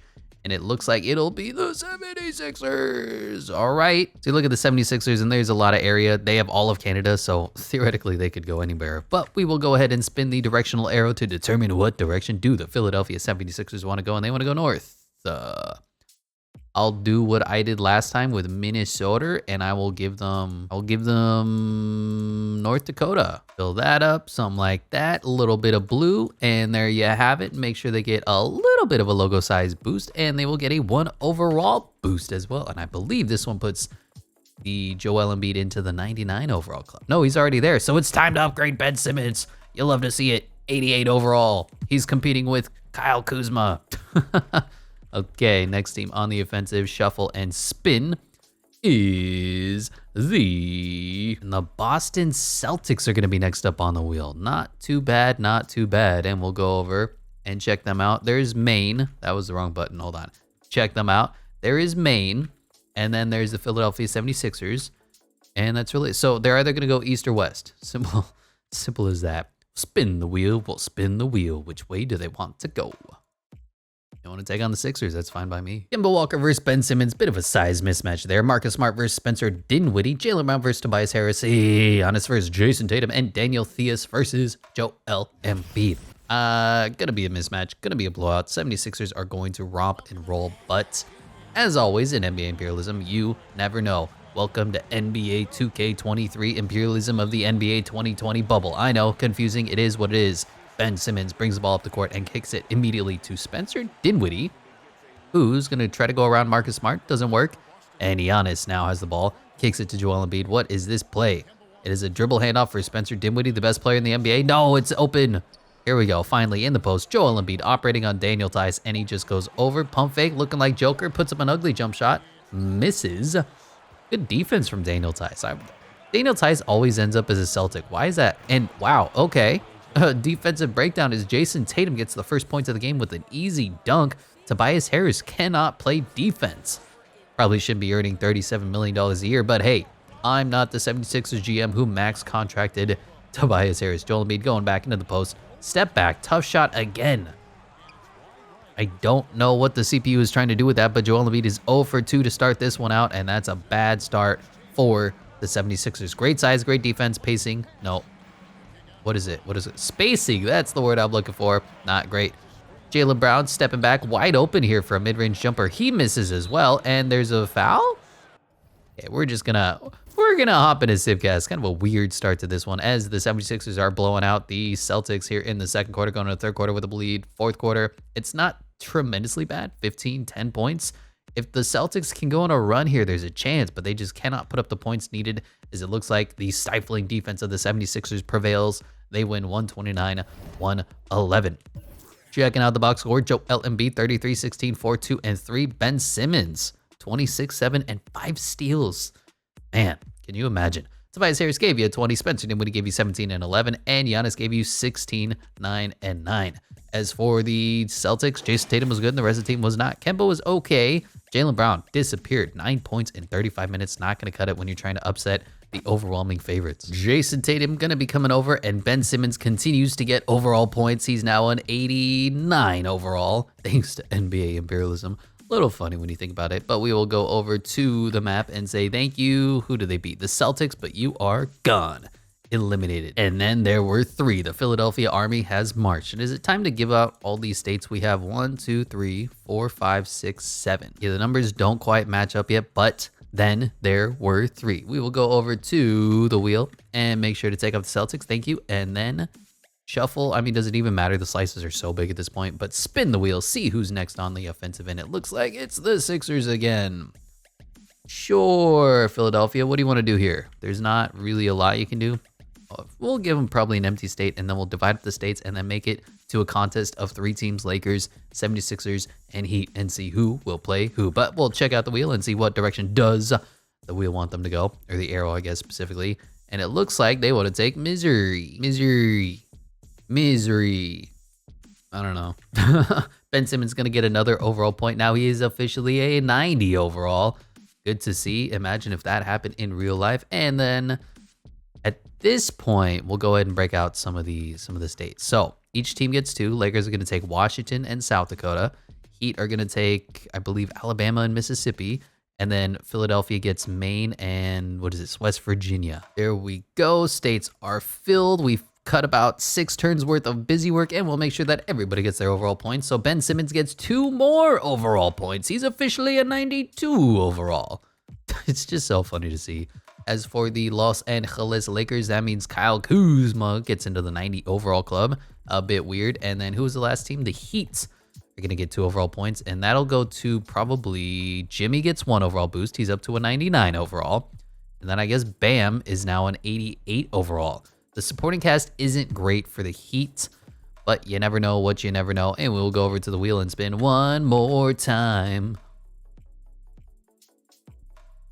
And it's once again the Philadelphia 76ers. Seems like they're getting every turn around this game out. But are they going to take on the Heat? Are they going to take on the Lakers? Or are they going to take on the ocean? I don't know. Spin the arrow of fortune and determine where are we going to go. And does that look to you maybe like the 76ers at the Heat? Can I say this any more slow? Yeah. Gonna be a good one. 76ers at Heat. Ben Simmons is better than Goran Dragic. Bradley Beal is better than Spencer Dinwiddie. Jimmy Butler is better than Jason Tatum. Giannis better than Jay Crowder. And Joel Embiid better than Bam Adebayo. Yo, but the Heat have traditionally been underdogs every single time they play, and I mean, just like in real life, they continue to win basketball games. Heat culture, grit and grind, however you want to say, they do what they do. Jimmy Buckets is clutch. And the Heat, speaking of them, win the tip. Bradley Beal, 95 overall, is rocking the shooting guard position for them. Pretty good pickup. And it's really their only major pickup. They have Vucevic coming off the bench as Bradley Beal just gets 2 points the easy way. That was a little bit unexpected, but Ben Simmons is coming the other way. Has a huge size mismatch on Goran Dragic. Thankfully, Ben Simmons can't shoot. Or maybe he won't shoot. Here's Giannis, also can't shoot, being picked up by Jay Crowder. And man, he just bullied Jay. He just went right up, through, and around Jay Crowder. And Goran Dragic bringing the ball up the other way. Let's see what kind of offense do the Heat have as they get a backdoor cut and a foul for Brad Beal. Pretty good offense to start the game for the Miami Heat. First free throw is up and in. Bradley Beal, similar to, I guess, Joel Embiid in the sense that he gets a lot of his points at the free throw line. Similar to Shai Gilgeous-Alexander's, I would say is not quite as dynamic, but they have similar scoring patterns. Anyway, Ben Simmons dribbling, kicks it to an open Giannis Antetokounmpo, but Giannis can't shoot. Bam Adebayo going to do his best on Joel Embiid, 99 overall, step back 2, tough shot, hand in his face, and he misses. Bam grabs the ball, bringing the ball up the other way. Now he kicks it. I think Jimmy Butler gets his first touch, passes it off immediately to Goran Dragic. And are they just running an ISO? Nope, this is a play for Brad Beal, I guess. Major drop coverage on Brad Beal. He runs into the team, and Jay Crowder open for 3, miss, right? Oh, he made it 7-2 for the quote-unquote underdog Heat. I didn't think Jay Crowder had that in him, but there you go. Bucket is as bucket does. We'll be hopping into Simcast. Don't need to watch too much of this game because it isn't the official finals yet. Good game back and forth here in the third quarter. And about a 1-point game. Yeah, we're definitely going to have to watch this as it closes out. 99-99 to go into the fourth. Oh, how the NBA scores have changed. 5-point lead for the Heat. 5-point lead. 7-point lead. 9-point lead. 8-point lead. It's close. We're going to hop in here about 3 minutes left in this one. 119-122. Anybody can win this game. Tyler Hero in off the bench. And is that Kendrick Nunn? Looks like they got Duncan Robinson, Bam Adebayo, Brad Beal. No Jimmy Butler on the court. Always a smart decision to take off the 99 overall. Is he in foul trouble? Is he just not playing? 25, 9, and 7 at this point. 3 fouls. They just don't want to play him. That's smart. Giannis, Tobias Harris. Looks like Al Horford, Alec Burks. I don't know what these substitutions are, but Brad Beal misses a layup. Tough shot for him. And let's see what Giannis has in store, being picked up by the much smaller Bradley Beal. Size is definitely on the 76ers side. Scoring dynamics, oh my god, too easy for Giannis. And the lead is now 1. Like outside shooting, definitely not on the side of the 76ers, but it's not on the Heat either. Bunch of people are looking to check in. Somebody should call a timeout, and that's exactly what the Heat do. Starters are in, and it's time to see who's going to represent the Eastern Conference of NBA Imperialism. Jimmy Butler finally touches the ball, kicks it to a Goran Dragic, and the offense is set to be run for the Miami Heat. Jay Crowder has it, backdoor cut, no backdoor screen. Jimmy Butler might be open, don't know what this play is, nothing's happening. A lot of nothing happening. Jay Crowder's dribbling the ball way too much. Now he's taking another 3. Misses. Don't know what that play was, but that we'll just say that was broken. Ben Simmons in transition alley. Oops it to Giannis Antetokounmpo, and the 76ers take a lead. Look at the elevation. And Brad Beal now going to run some offense for the Miami Heat. Hopefully their play will actually work this time instead of getting blown up. And then Ben Simmons throwing an alley-oop to Giannis Antetokounmpo. Neither of them can shoot, but hey, if you're dunking the ball, it's too easy. Wow, Brad Beal just got left wide open. I don't know what happened there, but Joel Embiid said, I'm not going to play defense just like in real life. And it is back to a 1-point lead for the Miami Heat. 76ers need a timeout. Inbound goes to Ben Simmons, and is this a post-up for Joel Embiid, or is it a pure ISO? It's a post-up for Joel Embiid into the paint already. Good defense from Bam Adebayo, going to do his best. He's got about a 4 or 5 inch disadvantage here. Joel Embiid, jump hook, and that's too easy. 1-point lead, back and forth game we have going here. Joel Embiid just has the size, the skill, the dexterity. Bam Adebayo does not. 1 minute, 30 seconds left in this one. We got a good one here. These games starting to finish out are getting really good. Anyway, bubble playoffs time. Here's Bradley Beal, long 2, makes it, and the lead goes right back to the Heat. Back and forth. Brad Beal is having a sensational game. 25 and 6 for him. Let's see if he can play some defense on Dinwiddie. Sets a screen by Benjamin Simmons. And once again, going to the post on Joel Embiid. Not as deep positioning this time. Tough shot. And the 99 overall misses. Jimmy Butler grabs the rebound. Heat have a 1-point lead, looking to extend it. Looking to upset the team with 2 99 overalls. They really shouldn't be losing. And Brad Beal goes into the paint. Bam Adebayo grabs the rebound. Puts it back up. It's a 3-point game. What is happening? This is just Heat culture on display. Even in 2K. Bam goes up and grabs the rebound over Giannis. Over Ben Simmons, over, I think Jason Tatum too. Bam just says, that's my ball, coach. All right, we'll see what the 76ers have in store. Now down by 3. They're going to go to Joel Embiid in the post again. Did not work out last time. Bam, great defender for his size. And here's Joel Embiid stepping back, going around, and this is going to be a jump hook. Weird animation, miss, gets his own rebound, puts it back up, and it's a 1-point game. 34 seconds left. Hopefully the CPU does not play the foul game. Full court press is on. Goran Dragic bringing the ball up the other way, being picked up by a great defender in Ben Simmons. Now Brad Beal has the ball, running the offense, and they foul. Oh, 2K AI. Well, here's Bradley Beal, great free throw shooter, and he's probably going to make both of them, getting MVP chance from the home crowd. And it's starting to get desperation time for the 76ers. They have the better team, they have the better overalls, but they cannot beat the Heat because nobody can beat the Heat, and it looks like we may be having a finals rematch of the actual bubble finals, Heat and Lakers. Who would have predicted? I probably would have. I thought the 76ers put together a good team. Jason Tatum, Joel Embiid, Giannis Antetokounmpo, Ben Simmons, a 90 overall, and yet they cannot overcome this Heat squad. Down by 3, 21 seconds left. Nothing is working for this team. Jason Tatum has the ball, gets a screen from Giannis, and he takes a long 2, contested, misses. Jay Crowder grabs the rebound. And it is desperation time for the Philadelphia 76ers. Ben Simmons on the foul. Jay Crowder, free throw up and in. It is officially a 2-possession game, and the 76ers are running out of hope. 5-point game. What do the 76ers have in store? Pass goes in to Ben Simmons. They're going to have to go quick. Here it is. Jason Tatum, corner, 3, miss, ball game. Bam Adebayo gets fouled, and the Philadelphia 76ers, despite all the talent in the world, fall 133 to 130. Bradley Beal was clutch, sensational. Goran Dragic gave you 25. Jimmy Buckets gave you 25, 10, and 7. Vooch was good off the bench, 19, 7, and 8. Chris Dunn was good off the bench. And Bam Adebayo only put up 9 and 8, but he was huge defensively and grabbing that offensive rebound. Jay Crowder, he's here. As for the 76ers, Joel Embiid was a monster.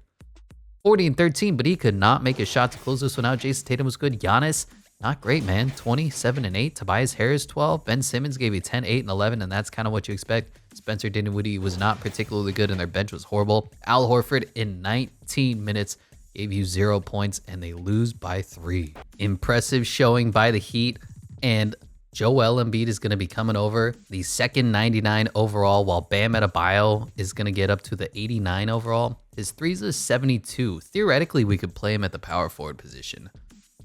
Kind of a weird roster that they put together here. Doesn't really work all that well. But you have Jimmy Butler, Joel Embiid, Bradley Beal, Bam Adebayo, Nikola Vucevic, and then the rest of the team that was here already, like Goran Dragic, Duncan Robinson, Tyler Hero. I'm going to think that this team has no chance of winning. I think we'll play Bam at the 4 just to get some of the best players on the court, because you have 3 superstar centers here. Yeah, Bradley Beal, Goran Dragic, still the starting point guard. Who's the starting power forward? It's like Jay Crowder. Not a great roster, honestly, but they did what it takes to win games, and they're continuing to dominate the basketball court. And that means, in a shock to me at least, the Philadelphia 76ers have been eliminated. And I guess in what we should have been expecting this whole damn time, it's going to be Miami Heat versus Los Angeles Lakers for Bubble Imperialism Finals. Let's see who's going to be the team that's on the offensive. Whoever wins this goes to the team.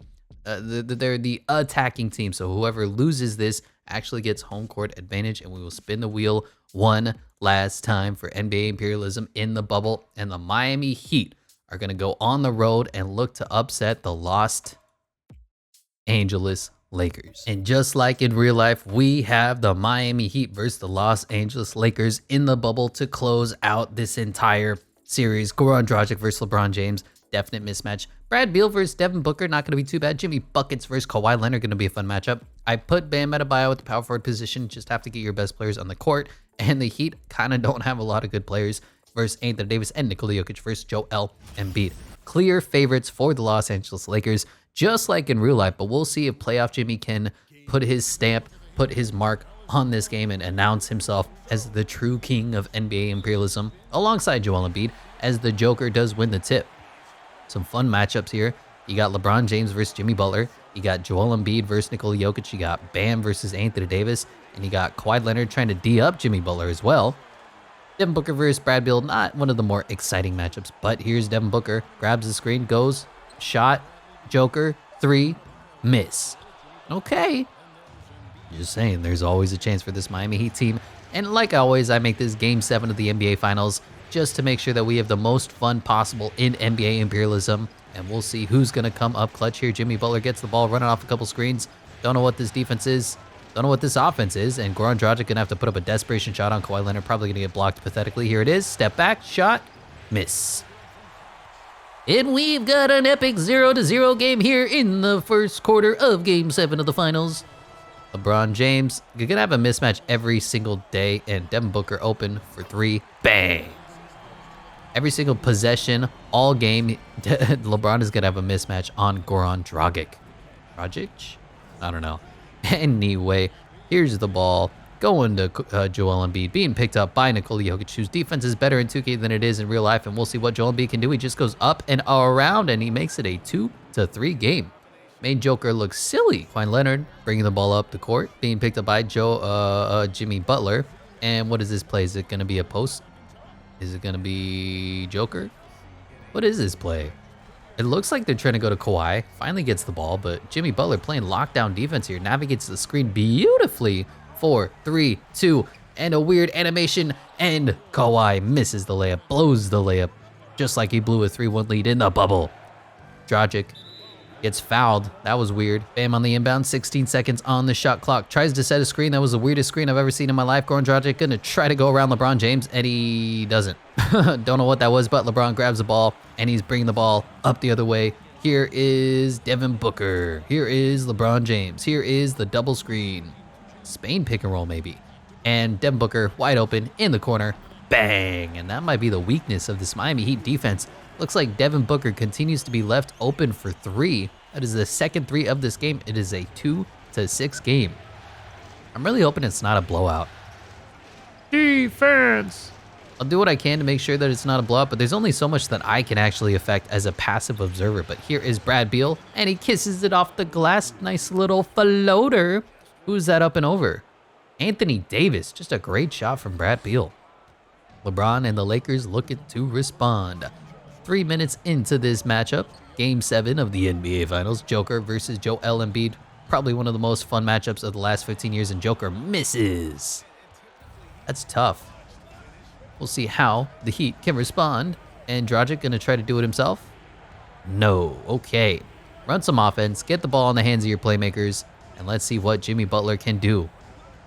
Jimmy's gonna pass it off to Brad Beal, who's gonna go get a screen, spin, don't know what's happening, tough shot, miss. I know, no surprise. Joker bringing the ball up the other way. Offense kind of sputtering at this point. The Lakers have made 2 shots, the Heat have made 2 shots. The only difference here is LeBron James. Easy money, that was way too easy. He just kind of got around Goran Dragic there, and there was no help defenders whatsoever.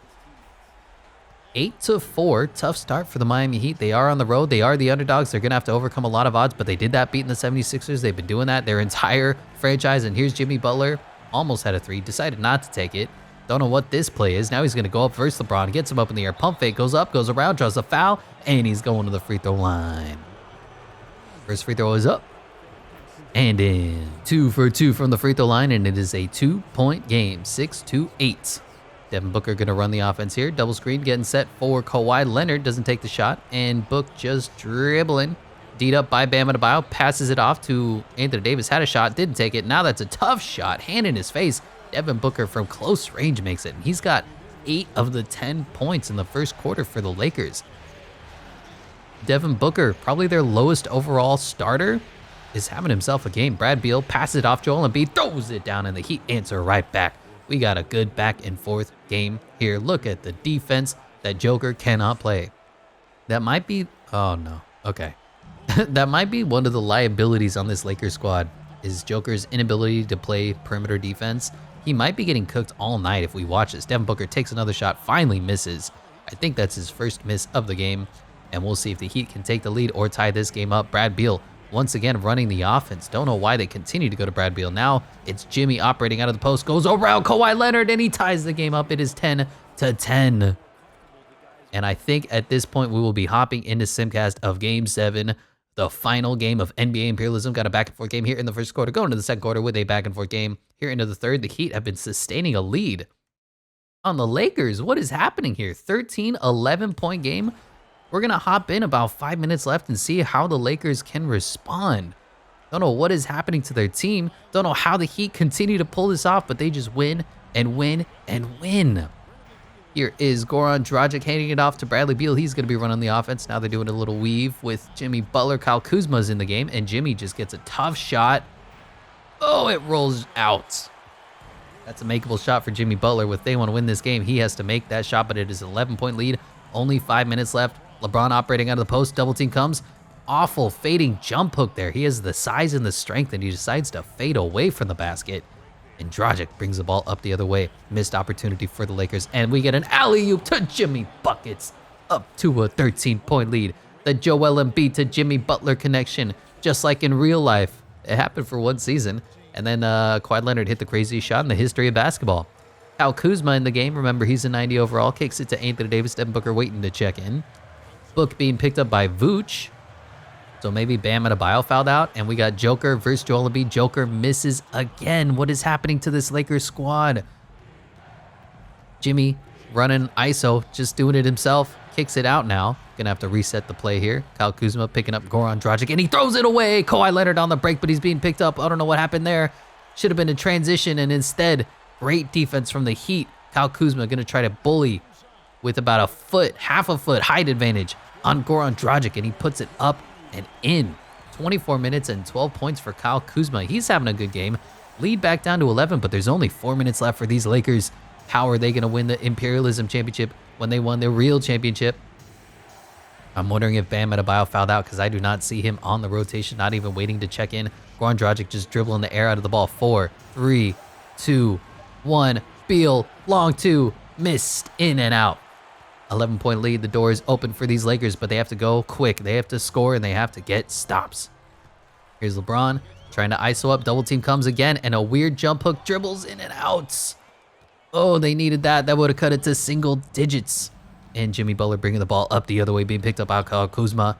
Kicks it to Bradley Beal again. It looks like they run a lot of their offense through Bradley Beal, which is weird to say. And Joel Embiid comes to set the screen for Goran Dragic, the 1-5. And oh, he gets his shit rejected. Anthony Davis says, get that shit out of here. Looks like Vooch is going to be staying in, rocking the double big lineup the entire rest of this fourth quarter. Gonna have to get a shot up real quick. Here's Goran Dragic. 3, 2, 1. Tough three. Misses. And Anthony Davis grabs a rebound. Coming the other way, looks like the point Anthony Davis is rocking. Bradley Beal picks him up. That's a size disadvantage here. The Heat, I don't know how they're winning this, but they have a lot of size problems and issues. But there's only 2 minutes, 57 seconds left in this one. Devin Booker has checked back into the game, but can the Lakers score? Running some offense. Nothing is happening. A lot of clock is being burned here. 3, 2, 1. Foul. Tough break for the Heat as Kawhi Leonard is going to the free throw line. Great free throw shooter. And look at the free throw disparity. What is happening? And they subbed out Joel Embiid, but they kept in Nikola Vucevic. I don't know what the Heat are doing here, but Joel Embiid is out. Nikola Vucevic and Bam Adebayo are in.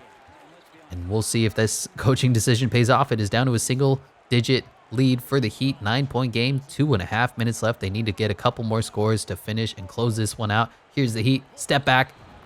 Ooh, filthy move from Brad Beal as he has 36 points tonight. Back up to an 11-point game. The Lakers cannot find stops when they need it. Now LeBron's thrown it away, but somehow they get lucky, and Nikola Jokic ends up with the ball.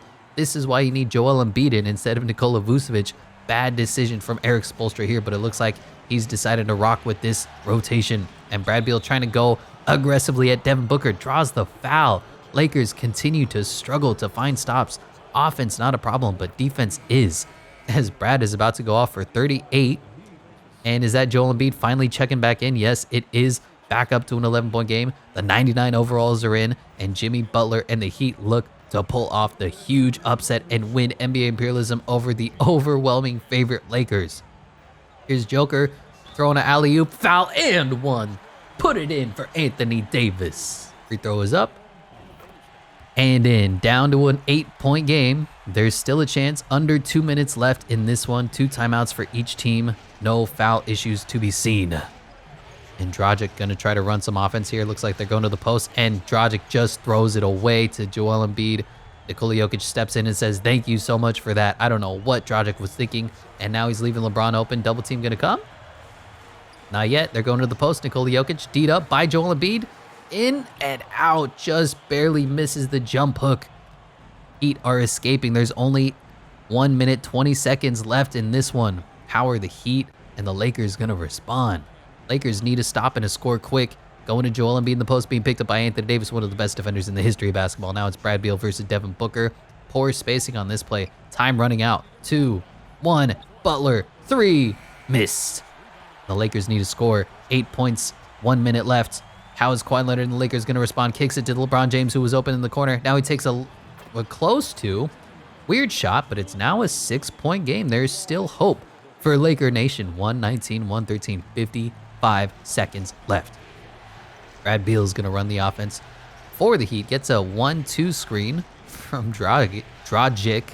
And now Joel Embiid operating out of the post. Jump hook. Eddie Greens. Back up to an 8-point lead, and time is running out. The windows and doors are closing on the Lakers' hopes. They need a 3, a stop, a 3, and then they have to play the free throw game. I think it might be too little, too late for Laker Nation. And here's LeBron James grabbing the screen, and he throws it away. Oh, LeBron, the choke artist formerly known as King James, as Joel Embiid gets blocked. Kind of a weird possession, but it might be not enough time left for the Lakers. Anthony Davis trying to drive into the paint, draw a foul, get 2 points up, and he does, but the Lakers are going to have to play the foul game. Don't know why we're highlighting an Anthony Davis weird floater layup animation. And they're going to go to Bradley Beal, probably the best free throw shooter right now for the Miami Heat. We'll see how this plays out. Brad goes 2 for 2 from the free throw line, and it's an 8-point lead for the Heat.